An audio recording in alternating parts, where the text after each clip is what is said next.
ਅੱਜ ਆਪਾਂ ਜਿਹੜੀ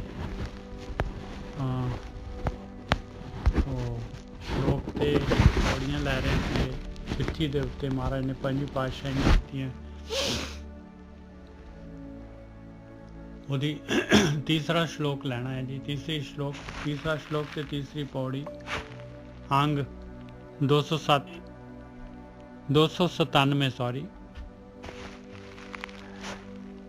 ਮਹਾਰਾਜ ਮੇਹਰ ਕਰਨ ਜੀ। ਸ਼ਲੋਕ ਕਿਉਂਕਿ ਇਹਦੇ ਵਿੱਚ ਮਹਾਰਾਜ ਨੇ ਦੇਖੋ ਇੱਕ ਪਹਿਲਾਂ ਪਰਮਾਤਮਾ ਦੇ ਬਾਰੇ ਦੱਸਿਆ ਸੀਗਾ ਔਰ ਇਸ ਤੋਂ ਬਾਅਦ ਫਿਰ ਜਿਹੜਾ ਹੈਗਾ ਦੁਤੀਆ ਜਿਹੜੀ ਹੈ ਦੁਰਮਤ ਦੇ ਬਾਰੇ ਦੱਸਿਆ ਸੀਗਾ। ਦੁਤੀਆ ਜਿਹੜਾ ਹੈਗਾ ਜਿਹੜਾ ਵੀ ਦੋ ਦੇ ਨਾਲ ਜੁੜਦਾ ਹੈ ਉਹ ਦੁਰਮਤ ਹੈਗੀ ਸਾਰੀ ਦੀ ਸਾਰੀ।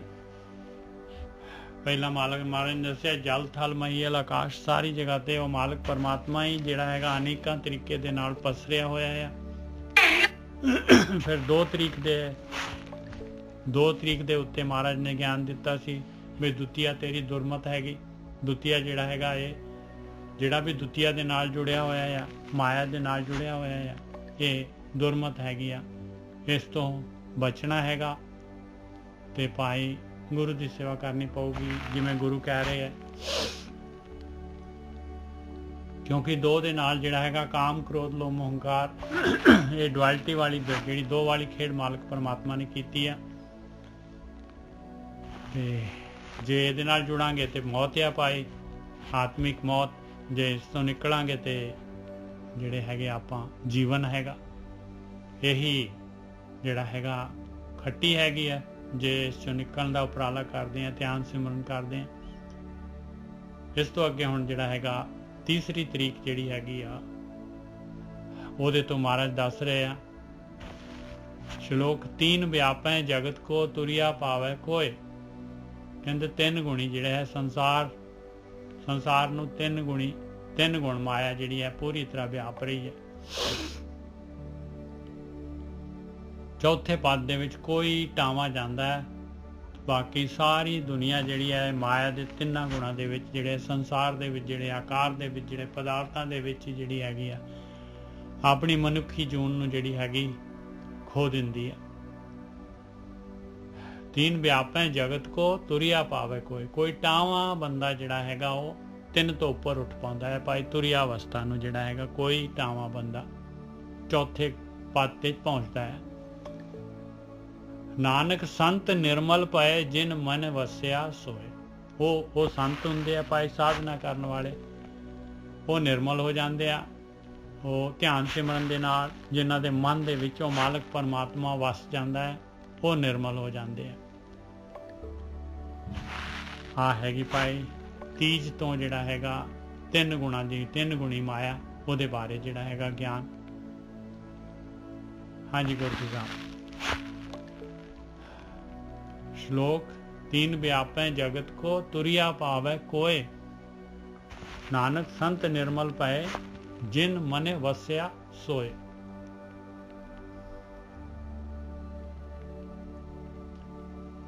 ਹਾਂਜੀ ਠੀਕ ਹੈ ਨਿੱਜਾ ਸਾਹਿਬ। ਇਹ ਸਾਧ ਸੰਗਤ ਜੀ ਇਹ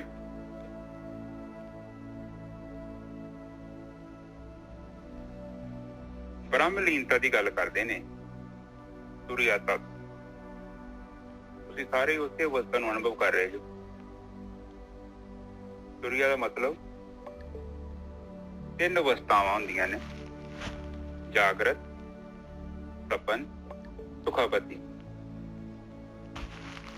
ਜਾਗਰਤ ਦੇ ਵਿੱਚ ਕੀ ਹੁੰਦਾ ਜਦੋਂ ਆਪਾਂ ਕਥਾ ਸੁਣ ਰਹੇ ਹਾਂ ਜਾਂ ਆਪਾਂ ਗੱਲਾਂ ਬਾਤਾਂ ਕਰਦੇ ਹਾਂ ਆਪਾਂ ਸਾਰਾ ਦਿਨ ਇਸੇ ਘੁੰਮਦੇ ਰਹਿੰਦੇ ਹਾਂ। ਜਿਹੜਾ ਮਨੁੱਖ ਦਾ ਜੀਵਨ ਹੁੰਦਾ ਹੈ ਨਾ ਉਹ 3 ਅਵਸਥਾ ਦੇ ਵਿੱਚ ਹੀ ਚੱਲਦਾ ਹੈ ਔਰ ਉਹ 3 ਅਵਸਥਾ ਦੇ ਵਿੱਚ ਹੀ ਉਹ ਆਪਣਾ ਸਾਰਾ ਜੀਵਨ ਬਤੀਤ ਕਰਦਾ ਹੈ ਔਰ ਇੱਕ ਦਿਨ ਇਸ ਸੰਸਾਰ ਤੋਂ ਚਲਾ ਜਾਂਦਾ ਹੈ। ਤੇ ਤੁਰਿਆ ਦਾ ਮਤਲਬ ਹੁੰਦਾ ਹੈ ਸਭ ਤੋਂ ਉੱਚੀ ਅਵਸਥਾ। ਕੱਲ ਨਿੱਜਾ ਸਾਹਿਬ ਦੂਜਾ ਭਾਵ ਜਿਹੜਾ ਹੈਗਾ ਸੀ ਨਾ ਕਿਹਾ ਸੀ ਨਾ ਦੂਜਾ ਭਾਵ ਦੂਜਾ ਮਿਟ ਜਾਣ ਦੀ ਗੱਲ ਕੀਤੀ ਸੀ ਨਾ। ਕੀ ਤੁਕ ਸੀ ਉਹ ਇੱਕ ਮਿੰਟ ਮੈਂ ਵੇਖ ਲੈਂਦਾ। ਦੁਤੀਆ ਦੁਰਮਤ ਦੂਰ ਕਰ ਗੁਰ ਸੇਵਾ ਕਰ ਨੀਤ। ਦੁਰਮਤ ਦੂਰ ਕਰਨ ਦੀ ਦੁਤੀਆ ਦੁਰਮਤ ਆ। ਹਾਂ, ਦੁਤੀਆ। ਦੁਤੀਆ ਦਾ ਮਤਲਬ ਹੁੰਦੀ ਦੂਸਰਾ। ਬਿਲਕੁਲ। ਦੇਖੋ, ਇਹ ਸਾਰੀ ਬ੍ਰਹਮ ਵਿਦਿਆ ਹੈ ਤੇ ਬ੍ਰਹਮ ਵਿਦਿਆ ਕੋਈ ਇਹ ਨਹੀਂ ਕਿ 2-4 ਮਿੰਟ ਦੀ ਗੇਮ ਹੈ ਕਿ ਸਮਝ ਆਏ। ਤੇ ਇਹਦੇ ਲਈ ਬੜਾ ਬੰਦਾ ਸਮੇਂ ਵਾਲਾ ਚਾਹੀਦਾ ਹੈ, ਬੰਦਾ ਬੜਾ ਹੌਸਲੇ ਵਾਲਾ ਚਾਹੀਦਾ ਹੈ, ਔਰ ਉਹ ਬੰਦਾ ਚਾਹੀਦਾ ਜਿਹੜਾ ਚੀਜ਼ ਨੂੰ ਗ੍ਰਹਿਣ ਕਰੇ। ਸਾਧਨਾ ਕਰਨੀ ਹੈ ਔਰ ਚੀਜ਼ ਨੂੰ ਗ੍ਰਹਿਣ ਕਰਨਾ ਹੈ। ਉਹ ਜਿਹੜੀ ਚੀਜ਼ ਚੰਗੀ ਹੈ ਇੱਕ ਪਹਿਲਾਂ ਆਇਡੈਂਟੀਫਾਈ ਕਰ ਲਓ, ਪਹਿਲਾਂ ਤਸੱਲੀ ਕਰ ਲਓ, ਪੂਰੇ ਮਨ ਦੀ ਤਸੱਲੀ। ਇਹ ਸੌਦਾ ਏਦਾਂ ਦਾ ਹੈਗਾ ਹੈ, ਪਹਿਲਾਂ ਪੂਰੀ ਵਾਰੀ ਇੱਕ ਵਾਰੀ ਦੁਕਾਨ ਤੇ ਸਰਟੀਫਾਈ ਕਰ ਲਓ ਕਿ ਇਹ ਦੁਕਾਨ ਤੋਂ ਵਧੀਆ ਮਾਲ ਮਿਲਦਾ ਹੈ। ਜਦੋਂ ਆਪਾਂ ਆਮ ਸਧਾਰਨ ਤੌਰ ਤੇ ਦੁਕਾਨ ਤੋਂ ਆਪਾਂ 2-4 ਵਾਰੀ ਸੌਦਾ ਲਿਆਂਦਾ ਹੋਵੇ ਤੇ ਮੁੜ ਕੇ ਯਕੀਨ ਬਚ ਜਾਂਦਾ ਹੈ ਕਿ ਇਹ ਦੁਕਾਨ ਤੇ ਸੌਦਾ ਵਧੀਆ, ਫਿਰ ਆਪਾਂ ਜ਼ਿਆਦਾ ਤਰਕ ਨਹੀਂ ਕਰਦੇ। ਆਪਾਂ ਜਾ ਕੇ ਉਹਨਾਂ ਨੂੰ ਪਰਚੀ ਫੜਾਉਂਦੇ, ਉਹ ਸਮਾਨ ਪੈਕ ਕਰਦੇ, ਆਪਾਂ ਸਮਾਨ ਚੁੱਕ ਕੇ ਘਰ ਲੈ ਆਉਂਦੇ। ਇੱਕ ਸਮਾਂ ਆਉਂਦਾ ਕਿਉਂਕਿ ਵਿਸ਼ਵਾਸ ਬਚ ਗਿਆ, ਪਤਾ ਲੱਗ ਗਿਆ ਕਿ ਦੁਕਾਨਦਾਰ ਬੇਈਮਾਨੀ ਹੈਗਾ, ਭਾਵੇਂ ਲਾਗੇ ਖਲੋਤੇ ਆ ਜਾਂ ਨਹੀਂ ਖਲੋਤੇ ਆ। ਉਸ ਟਾਈਮ ਤੇ ਫਿਰ ਗਿਆਨ ਨੂੰ ਗ੍ਰਹਿਣ ਕਰਨਾ ਪੈਂਦਾ ਹੈ। ਇਹ ਜਿਹੜਾ ਗਿਆਨ ਆ, ਇਹ ਗਿਆਨ ਇਹ ਨਹੀਂ ਕਿ ਆਦ ਵਿਸ਼ਵਾਸ ਫਿਰ ਵੀ ਬੁੱਧੀ ਦੇ ਥੱਲੋਂ ਕਢਾਉਣਾ ਹੈ। ਪਰ ਇੱਕ ਸਮਾਂ ਹੁੰਦਾ ਜਦੋਂ ਚੀਜ਼ ਦਾ ਪਤਾ ਲੱਗ ਗਿਆ, ਹੁਣ ਕੁਆਲਿਟੀ ਹੋ ਗਈ ਹੈ ਵੈਡੀ, ਇਹ ਕੁਆਲਿਟੀ ਸਹੀ ਹੈ, ਇਸ ਗਿਆਨ ਨੂੰ, ਇਹ ਗਿਆਨ ਗ੍ਰਹਿਣ ਕਰਨ ਦੇ ਲਾਇਕ ਹੈਗਾ, ਫਿਰ ਉਸ ਟਾਈਮ ਤੇ ਗ੍ਰਹਿਣ ਕਰਨਾ ਹੈ। ਫਿਰ ਜਿੱਦਾਂ ਜਿੱਦਾਂ ਕਹਿੰਦਾ ਗਿਆਨ ਉਸੇ ਟਾਈਮ ਐਕਸ਼ਨ ਲੈਣੇ ਆ। ਬਸ ਤਾੜ ਉਹ ਕਹਿੰਦਾ ਪੱਥਰ ਆ ਛੱਡ ਦੇ, ਸੁੱਟ ਦੇਣਾ ਪੱਥਰ, ਹੀਰਾ ਚੱਕ ਲਾ, ਚੱਕ ਲੈਣਾ। ਬਾਣੀ ਏਦਾਂ ਹੀ ਕਹਿੰਦੀ ਹੈ, ਬ੍ਰਹਮ ਗਿਆਨੀਆਂ ਦੀ ਬਾਣੀ ਹੈ ਜਿਹੜੀ ਇਹ ਬਿਰਲਾ ਵਿਚਾਰੇ। ਕੋਈ ਬਾਣੀ ਕਹਿੰਦੇ ਨੇ ਬ੍ਰਹਮ, ਇਹ ਬਿਰਲਾ ਕੋਈ ਵਿਚਾਰਦਾ, ਕੋਈ ਜ਼ਿਆਦਾ ਲੋਕ ਨਹੀਂ ਮਿਲਣਗੇ ਤੁਹਾਨੂੰ। ਹੁਣ ਬਾਣੀ ਜਦੋਂ ਆਪਾਂ ਨੂੰ ਸਮਝਾ ਰਹੀ ਹੈ, ਕਹਿੰਦੀ ਇਹ ਦੋ ਤੱਤ ਹੈਗੇ ਨੇ ਸੰਸਾਰ ਦੇ, ਤੀਜਾ ਤੱਤ ਨਹੀਂ ਹੈਗਾ, ਨਿਰਗੁਣ ਤੇ ਸਰਗੁਣ। ਨਿਰਗੁਣ ਹੈਗਾ ਬ੍ਰਹਮ, ਜਿਹੜਾ ਗੁਣ ਨੂੰ ਗ੍ਰਹਿਣ ਨਹੀਂ ਕਰਦਾ। ਸਰਗੁਣ ਜਿਹੜਾ ਆਪਾਂ ਸਾਰੇ ਸਰਗੁਣ ਚ ਘੁੰਮ ਰਹੇ ਹਾਂ, ਔਰ ਜੀਵ ਜਿਹੜਾ ਹੈ ਮਾਇਆ। ਸਰਗੁਣ ਦਾ ਮਤਲਬ ਇਹ ਜਿਹੜਾ ਵਿਆਪਕ, ਜਿਹੜਾ ਦਿਖਦਾ ਪਿਆ, ਇਹ ਜਿਹੜਾ ਜਗਤ ਦਿਖਦਾ ਹੈ ਨਾ। ਦੇਖੋ ਕਾਰ ਆ, ਕਾਰ ਇੱਕ ਚੀਜ਼ ਨਾਲ ਨਹੀਂ ਚੱਲਦੀ, ਕਿੰਨੀਆਂ ਚੀਜ਼ਾਂ ਜਿਹੜੀਆਂ ਵਾ ਉਹਦੇ ਵਿੱਚ ਰਲੀਆਂ ਹੋਈਆਂ ਨੇ। ਦੇਖੋ, ਆਪ ਦੇਖੋ, ਉਹਦੇ ਚ ਇੰਜਣ ਆ, ਇੰਜਣ ਚ ਪਤਾ ਨਹੀਂ ਕਿੰਨੇ ਪੁਰਜੇ, ਉਸ ਤੋਂ ਬਾਅਦ ਉਹਦੇ ਕਿੰਨੇ ਪੁਰਜੇ ਆ, ਉਹਨੂੰ ਟਾਇਰ ਲੱਗੇ ਆ, ਰਿਮ ਲੱਗੇ ਆ, ਥੱਲੇ ਵੀ ਪਿਸ਼ਾਬ ਲੱਗੀ ਆ, ਪਿੱਛੇ ਸੀਟਾਂ ਲੱਗੀਆਂ ਨੇ, ਪੂਰਾ ਦੁਨੀਆ ਭਰ ਦਾ ਪੁਰਜਾ ਲੱਗਾ ਤਾਂ ਫਿਰ ਇੱਕ ਗੱਡੀ ਬਣਦੀ ਆ। ਉਸੇ ਤਰ੍ਹਾਂ ਜੀਵ ਆ। ਜੀਵ ਕੋਈ ਇੱਕ ਤੱਤ ਦਾ ਨਹੀਂ ਬਣਿਆ, ਹੈ ਤੇ ਬ੍ਰਹਮ ਆ, ਪਰ ਇਹਦੇ ਬਾਵਜੂਦ ਵੀ ਪ੍ਰਕਿਰਤੀ ਦੇ ਕਈ ਪੁਰਜੇ ਦੇ ਨਾਲ ਜੁੜੇ ਆ। ਆਪ ਦੇਖੋ, ਤੁਹਾਡੇ ਸਰੀਰ ਚ ਅੱਖਾਂ ਨੇ, ਕੰਨ ਨੇ, ਉਂਗਲਾਂ ਨੇ, ਤੁਹਾਡੀ ਚਮੜੀ ਹੈ, ਔਰ ਤੁਹਾਡੇ ਮਤਲਬ ਸਰੀਰ ਦਿਮਾਗ ਚ ਪਤਾ ਨਹੀਂ ਦੁਨੀਆ ਭਰ ਦੇ ਪੁਰਜੇ ਫਿੱਟ ਕੀਤੇ। ਤੁਹਾਡੇ ਅੰਦਰ ਦਿਲ ਲੱਗਾ ਹੋਇਆ, ਤੁਹਾਡੀਆਂ ਫੇਫੜੇ ਔਰ ਤੁਹਾਡੀਆਂ ਹੱਡੀਆਂ, ਪਤਾ ਨਹੀਂ ਕਿੰਨੀ ਕਿਸਮ ਦੀ ਹੱਡੀ ਲੱਗੀ। ਕਿੱਦਾਂ ਇੱਕ ਮਿਲਣ, ਪਤਾ ਨਹੀਂ ਕਿੰਨਾ ਕੁ ਕੁਝ ਐਡਾ ਹੈਵੀ ਸਮਾਨ ਇਕੱਠਾ ਕਰਕੇ ਇਹ ਛੋਟੇ ਜਿਹੇ ਬੋਡੀ ਦੇ ਵਿੱਚ ਪਾਇਆ,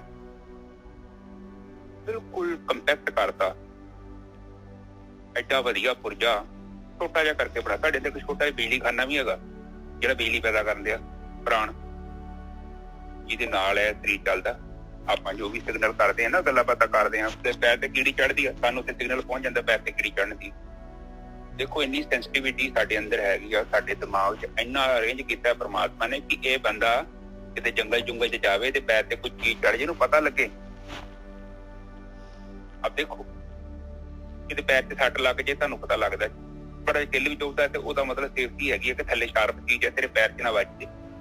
ਇਹਦਾ ਮਤਲਬ ਕਿ ਇੰਨੀ ਸੈਂਸਿਟੀਵਿਟੀ ਦਿੱਤੀ ਹੈ ਸਾਨੂੰ, ਬਿਲਕੁਲ ਸਾਨੂੰ ਪੂਰਾ ਲੈਸ ਕੀਤਾ ਹੋਇਆ, ਤਾਂ ਜੋ ਅਸੀਂ ਇੱਕ ਸਹੀ ਜੀਵਨ, ਸੁਥਰਾ ਜੀਵਨ ਬਤੀਤ ਕਰ ਸਕੀਏ। ਹੁਣ ਦੁਤੀਆ ਭਾਵ ਦਾ ਮਤਲਬ ਇਹ ਹੁੰਦਾ, ਇੱਥੇ ਮਾਇਆ ਦੀ ਗੱਲ ਕਰ ਰਹੇ ਨੇ। ਉਹ ਮਾਇਆ ਜਿਹੜੀ ਹੈ ਨਾ, ਮਾਇਆ ਨੇ ਕੀਤਾ ਕਿ ਨਿਰਗੁਣ ਬ੍ਰਹਮ ਨੂੰ ਆਪਣੇ ਪ੍ਰਭਾਵ ਵਿੱਚ ਰੱਖਿਆ। ਪਰ ਇਹ ਨਹੀਂ ਕਿ ਨਿਰਗੁਣ ਬ੍ਰਹਮ, ਇਹ ਹੈ ਤੇ ਸਾਰੀ ਕਿਰਤ ਉਹਦੀ ਹੈ, ਚਾਹੇ ਮਾਇਆ ਦੇ ਰੂਪ 'ਚ ਹੈ, ਜੇ ਸਾਡੇ ਰੂਪ 'ਚ ਹੈ, ਜਾਂ ਹੈ ਤੇ ਸਾਰਾ ਬ੍ਰਹਮ ਹੀ। ਪਰ ਇਹ ਇੱਕ ਖੇਡ ਵੀ ਹੈ, ਜਿੱਦਾਂ ਕਹਿੰਦੇ ਨਾ, ਮੈਂ ਦੇਖਣਾ ਹੈ ਜਗਤ ਤਮਾਸ਼ਾ। ਇਹ ਪਰਮਾਤਮਾ ਨੇ ਇੱਕ ਲੀਲਾ ਹੈ, ਇਹ ਪਰਮਾਤਮਾ ਦਾ ਸੁਪਨਾ ਹੈ। ਜਸਟ ਇਹਨੂੰ ਆਪਾਂ ਹੋਰ ਸਿੰਪਲ ਕਰੀਏ। ਇਸ ਸੁਪਨੇ ਨੂੰ ਸਮਝਣਾ ਬਹੁਤ ਜ਼ਰੂਰੀ ਹੈ, ਨਹੀਂ ਤੇ ਸਾਰਾ ਜੀਵਨ ਲੰਘ ਜਾਊਗਾ ਤੇ ਹੱਥ ਕੁਝ ਵੀ ਨਹੀਂ ਆਉਣਾ। ਕਿਉਂਕਿ ਇਹ ਪਹੇਲੀ ਹੈ, ਪਰਮਾਤਮਾ ਨੇ ਇੱਕ ਪਹੇਲੀ ਪਾਈ ਹੈ, ਔਰ ਜੀਵ ਨੇ ਜੀਵ ਨੂੰ ਇਹ ਲੱਭਣੀ ਪੈਣੀ ਹੈ। ਹੁਣ ਨਾ ਲੱਭਾਂਗੇ ਤੇ ਅੱਗੇ ਜਾ ਕੇ ਲੱਭ ਲਾਂਗੇ। ਇਹ ਲੱਭਣੀ ਪੈਣੀ ਹੈ। ਇਹ ਹੋਰ ਇਹ ਕੋਈ ਛੁਟਕਾਰਾ ਨਹੀਂ ਹੈਗਾ। ਜੇ ਸੋਚੋ ਨਾ ਕਿ ਇਹ ਚੀਜ਼ ਤੋਂ ਆਪਾਂ ਅੱਖਾਂ ਬੰਦ ਕਰਕੇ ਭੱਜ ਜਾਈਏ ਤੇ ਉਹਦੀ ਕੋਈ ਹਰ ਇੱਕ ਬੰਦੇ ਦਾ ਆਪਣਾ ਫੈਸਲਾ। ਉਹ ਭਾਵੇਂ ਜਿੱਥੇ ਮਰਜੀ ਕਿਸੇ ਨੂੰ ਮੱਥਾ ਟੇਕਾਓ, ਕਿਸੇ ਤੀਰਥ ਥਾਂ ਦੇ ਉੱਤੇ ਘਰ ਬਣਾ ਲਓ, ਤੁਸੀਂ ਕਿਸੇ ਧਾਰਮਿਕ ਗ੍ਰੰਥ ਨੂੰ ਆਪਣੇ ਲਾਗੇ ਰੱਖ ਲਓ, ਸਾਰਾ ਦਿਨ ਪਾਠ ਕਰੀ ਜਾਓ, ਜੋ ਮਰਜੀ ਪੂਜਾ ਕਰਕੇ ਵੇਖ ਲਓ, ਜਿੰਨਾ ਮਰਜੀ ਦਾਨ ਕਰਕੇ ਵੇਖ ਲਓ, ਜਿੰਨਾ ਮਰਜੀ ਪੁੰਨ ਕਰਕੇ ਵੇਖ ਲਓ, ਜਿੰਨੇ ਮਰਜੀ ਕੱਪੜੇ ਦਾਨ ਕਰਕੇ ਵੇਖ ਲਓ, ਜਿੰਨੇ ਮਰਜੀ ਮਹਿਲ ਬਣਾ ਲਓ, ਜਿੰਨੇ ਮਰਜੀ ਗੁਰਦੁਆਰੇ ਮੰਦਿਰ, ਤੁਸੀਂ ਹਰ ਕੰਮ ਕਰਕੇ ਦੇਖ ਲਓ, ਪਰ ਮੁਕਤੀ ਪ੍ਰਾਪਤ ਨਹੀਂ ਹੋਵੇਗੀ, ਨਾ ਹੀ ਪਰਮ ਜੀਵਨ ਦੀ ਪ੍ਰਾਪਤੀ ਹੋਵੇਗੀ। ਇਹ ਆ ਕਿ ਅਗਲੇ ਜਨਮ 'ਚ ਤੁਹਾਨੂੰ ਸੁੱਖ ਮਿਲ ਜਾਏ, ਇਸ ਤੋਂ ਵੱਧ ਕੁਝ ਨਹੀਂ। ਇਹ ਚੀਜ਼ ਦਿਮਾਗ ਦੇ ਵਿੱਚ ਸਾਨੂੰ ਚੰਗੀ ਤਰ੍ਹਾਂ ਪਾ ਕੇ ਰੱਖ ਦੇਣੀ, ਕਿਉਂਕਿ ਇਹ ਗੱਲ ਹੈ ਸਾਰੀ ਤੁਰੀ ਅਵਸਥਾ ਦੀ। ਤੁਰੀਆ 'ਚ ਦਾਨ ਪੁੰਨ ਨਹੀਂ ਸਾਨੂੰ ਲੈ ਕੇ ਜਾ ਸਕਦਾ, ਉੱਥੇ ਕੇਵਲ ਭਗਤੀ ਸਾਨੂੰ ਲੈ ਕੇ ਜਾ ਸਕਦੀ, ਔਰ ਭਗਤੀ ਤੋਂ ਬਾਅਦ ਸਾਡਾ ਗਿਆਨ ਸਾਡੇ ਅੰਦਰ ਜਿਹੜਾ ਹੈ ਉਹ ਪੈਦਾ ਹੋਣਾ। ਮਤਲਬ ਹੁਣ ਸਧਾਰਨ ਤੌਰ ਤੇ ਆਪਾਂ ਸਾਰਾ ਜੀਵਨ ਬਤੀਤ ਕਰਦੇ ਹਾਂ ਜਾਗਰਤ, ਮਤਲਬ ਹੁਣ ਆਪਾਂ ਗੱਲਾਂ ਕਰਦੇ ਹਾਂ ਜਾਂ ਕਥਾ ਸੁਣਦੇ ਹਾਂ, ਜਾਗਰਤ ਅਵਸਥਾ। ਸਪਨ ਅਵਸਥਾ ਸੁਪਨੇ ਹੈਗੇ ਨੇ, ਉਦੋਂ ਆਪਾਂ ਬਾਹਰੋਂ ਸੌਂ ਗਏ ਹਾਂ, ਅੰਦਰ ਸੁਪਨੇ ਚੱਲ ਰਹੇ ਨੇ। ਸੁਖਾਪਤੀ ਦੇ ਵਿੱਚ ਕੀ ਹੋ ਗਿਆ,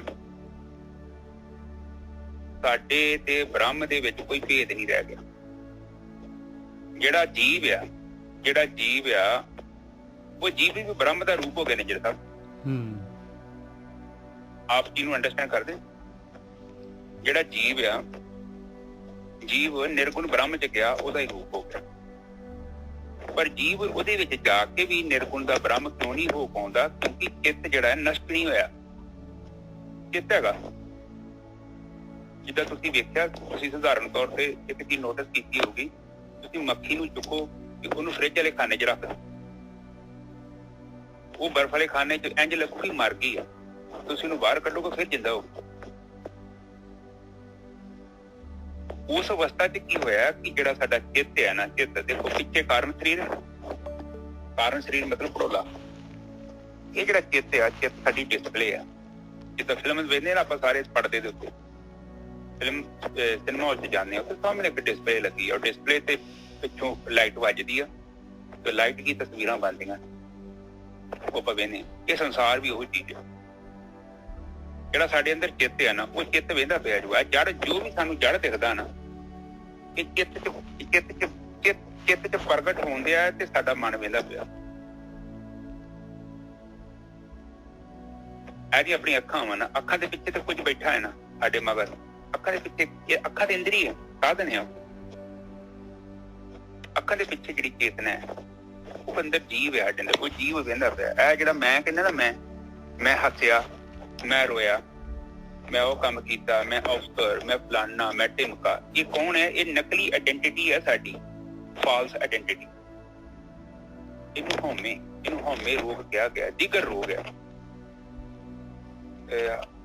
ਹਉਮੈ ਦੀਗਰ ਰੋਗ ਹੈ, ਦਾਰੂ ਵੀ ਹਾਂਜੀ। ਹਉਮੈ ਦੀਰਘ ਰੋਗ ਹੈ, ਦਾਰੂ ਵੀ ਇਸਮਾਏ, ਕਿਰਪਾ ਕਰੇ ਜੇ ਆਪਣੀ ਤਾਂ ਗੁਰ ਕਾ ਸ਼ਬਦ ਕਮਾਏ।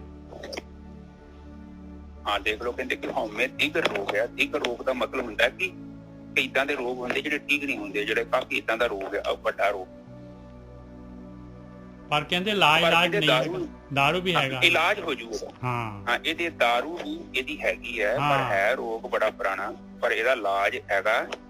ਜਿੱਦਾਂ ਆਪਾਂ ਸਰੀਰ ਦੇ ਵਿੱਚ ਕੋਈ ਬਿਮਾਰੀ ਪੈਦਾ ਹੋ ਗਈ, ਆਪਾਂ ਜੜੀਆਂ ਬੂਟੀਆਂ ਖਾਂਦੇ ਆ ਨਾ, ਪਹਿਲਾਂ ਅੰਗਰੇਜ਼ੀ ਦਵਾਈ ਤੇ ਇਲਾਜ ਕਰਾਈਦਾ, ਹੋਮਿਓਪੈਥਿਕ, ਫਿਰ ਐਲੋਪੈਥਿਕ ਵਗੈਰਾ, ਆਪਾਂ ਦੁਨੀਆ ਭਰ ਦੇ ਫਾਰਮੂਲੇ ਵਰਤਦੇ ਹਾਂ, ਔਰ ਕੋਈ ਫਾਰਮੂਲਾ ਲੱਗ ਵੀ ਜਾਂਦਾ, ਕਈ ਆਪਾਂ ਠੀਕ ਹੋ ਜਾਂਦੇ ਹਾਂ।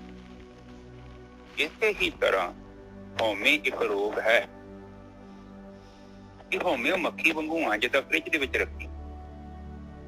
ਸੁਖਾਪਤੀ 'ਚ ਜਾਂਦੇ ਹਾਂ, ਜਦੋਂ ਆਪਾਂ ਸੁਖਾਪਤੀ 'ਚੋਂ ਬਾਹਰ ਆਉਂਦੇ ਨਾਲ ਹੀ ਪ੍ਰਗਟ ਹੋ ਜਾਂਦੇ। ਤੁਸੀਂ ਇੱਕ ਚੀਜ਼ ਨੂੰ ਅੰਡਰਸਟੈਂਡ ਕਰੋ, ਔਰ ਹਉਮੈ ਨੂੰ ਸਪੋਰਟ ਕੌਣ ਕਰਦੀ ਹੈ? ਤੁਹਾਡੀ ਬੁੱਧੀ। ਸਾਹਮਣੇ ਕੰਧ ਆ, ਕੰਧ ਦਾ ਰੰਗ ਚਿੱਟਾ ਹੈ, ਲਾਲ ਹੈ, ਪੀਲਾ ਹੈ, ਹਰਿਆ ਹੈ। ਫੁੱਲ ਦਾ ਰੰਗ ਲਾਲ ਹੈ, ਕਾਲਾ ਹੈ, ਨੀਲਾ ਹੈ, ਜੋ ਮਰਜੀ ਫੁੱਲ ਆ। ਦੱਸਦਾ ਕੌਣ ਪਿਆ? ਉਹ ਤੁਹਾਡੀ ਬੁੱਧੀ ਦੱਸਦੀ। ਤੇ ਮਗਰ ਜਿਹੜੀ ਆ ਜਿਹੜਾ ਨਕਲੀ ਆਪਣੇ ਅੰਦਰ ਜੀਵ ਆ, ਉਹ ਅਸਲੀ ਨਹੀਂ ਹੈਗਾ ਜੀਵ, ਉਹਦੇ ਭਰਮ ਆ। ਅਸਲੀ ਜਿਹੜੀ ਸ਼ਕਤੀ ਜਿਹੜੀ ਹੈ ਨਾ ਜੀਵ ਦੇ ਪਿੱਛੇ ਬੈਠੀ ਆ, ਜਿਹਨੂੰ ਆਪਾਂ ਬ੍ਰਹਮ ਕਹਿੰਦੇ ਆ, ਉਹ ਚੇਤਨ ਅਵਸਥਾ ਹੈ। ਉੱਥੇ ਤੇ ਤੁਸੀਂ ਜਾਂਦੇ ਜੋ ਹੁਣ ਸਮਾਧੀ ਚ, ਉੱਥੇ ਜਿਹੜਾ ਤੁਰੀ ਅਵਸਥਾ, ਤੁਸੀਂ ਸਾਰੇ ਤੁਰੀ ਅਵਸਥਾ ਚ ਇਸ ਟਾਈਮ ਪ੍ਰਵੇਸ਼ ਕਰ ਰਹੇ ਜੋ, ਕੋਈ ਮਾਮੂਲੀ ਗੱਲ ਨਹੀਂ ਆ। ਤੁਰੀਆ ਦਾ ਮਤਲਬ ਨਿਰਵਿਚਾਰ ਹੋ ਜਾਣਾ,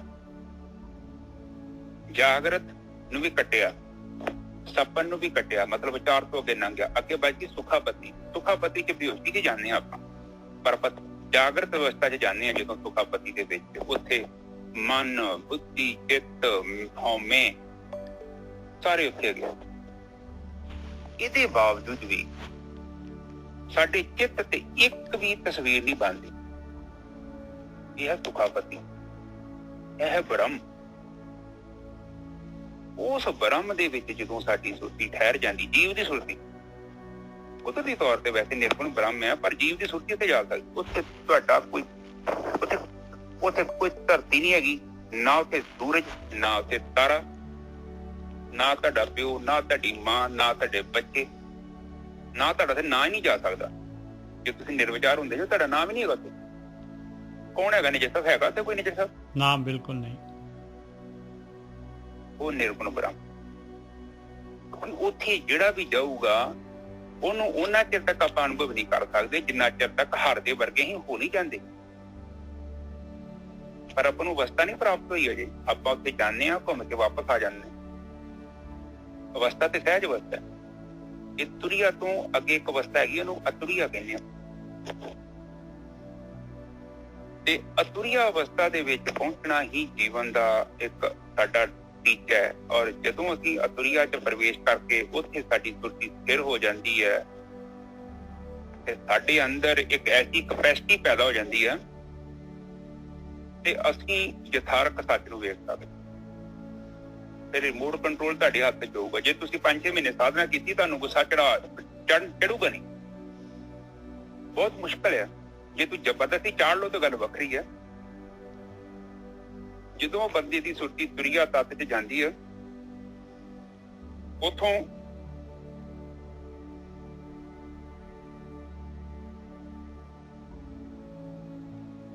ਉੱਥੋਂ ਸੰਸਾਰਿਕ ਚੀਜ਼ਾਂ ਦਾ ਪ੍ਰਭਾਵ ਬਹੁਤ ਘੱਟ ਜਾਂਦਾ ਹੈ, ਬਹੁਤ ਘੱਟ ਜਾਊਗਾ। ਤੁਹਾਡੇ ਰਿਸ਼ਤੇਦਾਰਾਂ ਦਾ ਮੰਨ ਲਓ, ਪਹਿਲਾਂ ਤੁਸੀਂ ਏਦਾਂ ਹੁੰਦਾ ਸੀ ਕਿ ਕਿਸੇ ਭੈਣ ਭਰਾ ਦੇ ਘਰ 'ਚ ਮਾੜਾ ਜਾਂ ਕੁਝ ਗੜਬੜੀ ਹੋਈ, ਤੁਸੀਂ ਸਾਰੀ ਟੈਨਸ਼ਨ ਚੁੱਕ ਕੇ ਆਪਣੇ ਘਰ ਲੈਣ ਦੀ। ਤੁਹਾਡੇ ਲਈ ਸਾਰੀ ਦੁਨੀਆ ਦੇ ਲਈ ਦੁਖੀ ਦੁੱਖ, ਆ ਮੇਰੀ ਆ ਵੀ ਭੈਣ, ਮੇਰਾ ਭਰਾ ਦੁਖੀ, ਮੇਰਾ ਪਿਓ ਦੁਖੀ, ਮੇਰੀ ਮਾਂ ਦੁਖੀ, ਮੇਰਾ ਫਲਾਨਾ ਦੁਖੀ, ਦੁਨੀਆ ਭਰ ਦੇ ਦੁੱਖ ਤੁਹਾਡੇ ਅੰਦਰ। ਇਹਦਾ ਕਾਰਨ ਕੀ ਹੈ ਕਿ ਤੁਸੀਂ ਤੁਰੀਆ ਅਵਸਥਾ 'ਚ ਨਹੀਂ ਜੋ ਗਏ, ਭਾਵੇਂ ਜਿੰਨੀ ਮਰਜ਼ੀ ਸਾਧਨਾ ਕਰ ਲਈ। ਜਿੱਦਣ ਆਪਾਂ ਤੁਰੀਆ ਤੱਤ 'ਚ ਪ੍ਰਵੇਸ਼ ਕਰਨਾ ਸ਼ੁਰੂ ਕਰਤਾ, ਸਾਡੇ 99% ਜਿਹੜੇ ਦੁੱਖ ਉਹ ਖਤਮ ਹੋ ਜਾਣੇ। ਤੁਹਾਡੀ ਸੁਰਤੀ ਤੁਹਾਡੀ ਬੈਕ ਹਿਸਟਰੀ 'ਚ ਨਹੀਂ ਜਾ ਸਕਦੀ। ਤੁਰੀਆ ਦਾ ਦੂਜਾ ਪਛਾਣ, ਤੁਸੀਂ ਪਿੱਛੇ ਨਹੀਂ ਜਾ ਸਕਦੇ। ਹੁਣ ਜਾ ਸਕਦੇ ਜੋ, ਜਿੱਦਾਂ ਇੱਕ ਪੁਲ ਤੇ ਖਲੋ ਕੇ ਤੁਸੀਂ ਵੇਖ ਲਓ ਨਹਿਰ ਦਾ ਮਗਰਲਾ ਪਾਸਾ, ਬਸ ਇਸ ਤੋਂ ਵੱਧ ਨਹੀਂ। ਕਿਉਂਕਿ ਤੁਸੀਂ ਹੁਣ ਕਲਪਨਾ ਦੇ ਜਗਤ ਤੋਂ ਅੱਗੇ ਆ ਚੁੱਕੇ, ਉੱਥੇ ਸ਼ਬਦਾਂ ਦਾ ਕੋਈ ਜਗਤ ਨਹੀਂ ਹੈ। ਇਹ ਜਿਹੜੀਆਂ ਗੱਪਾਂ ਮਾਰੀ ਜਾਂਦੇ ਲੋਕ, ਅਗੰਮ ਲੋਕ, ਅਗਾਹ ਲੋਕ, ਉਹ ਸਭ ਗੱਪਾਂ ਨੇ। ਉਹ ਸਭ ਇਹ ਜਿਹੜੇ ਰਾਧਾ ਸਵਾਮੀ ਵਾਲੇ ਕਹਿ ਰਹੇ ਨੇ, ਬਿਲਕੁਲ ਏ ਟੂ ਜ਼ੈਡ ਗੱਪਾਂ, ਕੁਛ ਵੀ ਨਹੀਂ ਗਏ ਨਾ, ਕੁਛ ਝੂਠ ਹੈ ਸਾਰਾ। ਗੁਰੂ ਗ੍ਰੰਥ ਸਾਹਿਬ ਜੀ ਸਾਰੀ ਬਾਣੀ ਪੜ੍ਹੋ, ਕਿਤੇ ਵੀ ਤੁਹਾਨੂੰ ਅਗੰਮ ਲੋਕ, ਅਗਾਹ ਲੋਕ ਲਿਖਿਆ ਮਿਲ ਜਾਏਗਾ ਤਾਂ ਮੈਨੂੰ ਦੱਸੋ ਕਿ ਹਾਂ ਵੀਰ ਜੀ ਇੱਥੇ ਲਿਖਿਆ, ਜਿੱਥੇ ਜਿੱਥੇ ਕਿਹਾ ਗਿਆ ਹੈ ਜਾਣ ਵਾਸਤੇ। ਇਹ ਇੱਕ ਜਸਟ ਇਹਨਾਂ ਨੇ ਇੱਕ ਝੂਠ ਬੋਲ ਕੇ ਲੋਕਾਂ ਨੂੰ ਗੁੰਮਰਾਹ ਕੀਤਾ ਨੇ। ਕਿਸੇ ਵੀ ਕਿਤਾਬ ਨੂੰ ਪੜ੍ਹੋ, ਇੱਕਦਮ ਡਰਾਮਾ ਕਲਪਨਾ ਕਰਦੀ ਹੈ ਬਸ ਪਰਮਾਤਮਾ ਦੀ। ਇਹ ਵੀ ਮੈਂ ਸੋਚਦਾ ਕਿ ਮਾਇਆ ਦਾ ਹੀ ਰੂਪ ਹੈ, ਕਿਉਂਕਿ ਮਾਇਆ ਕਿਸੇ ਰੂਪ 'ਚ ਵੀ ਆ ਜਾਂਦੀ। ਉਹ ਨਕਲੀ ਧਰਮ ਵੀ ਅਵੇਲੇਬਲ ਕਰਾ ਦੇਗੀ।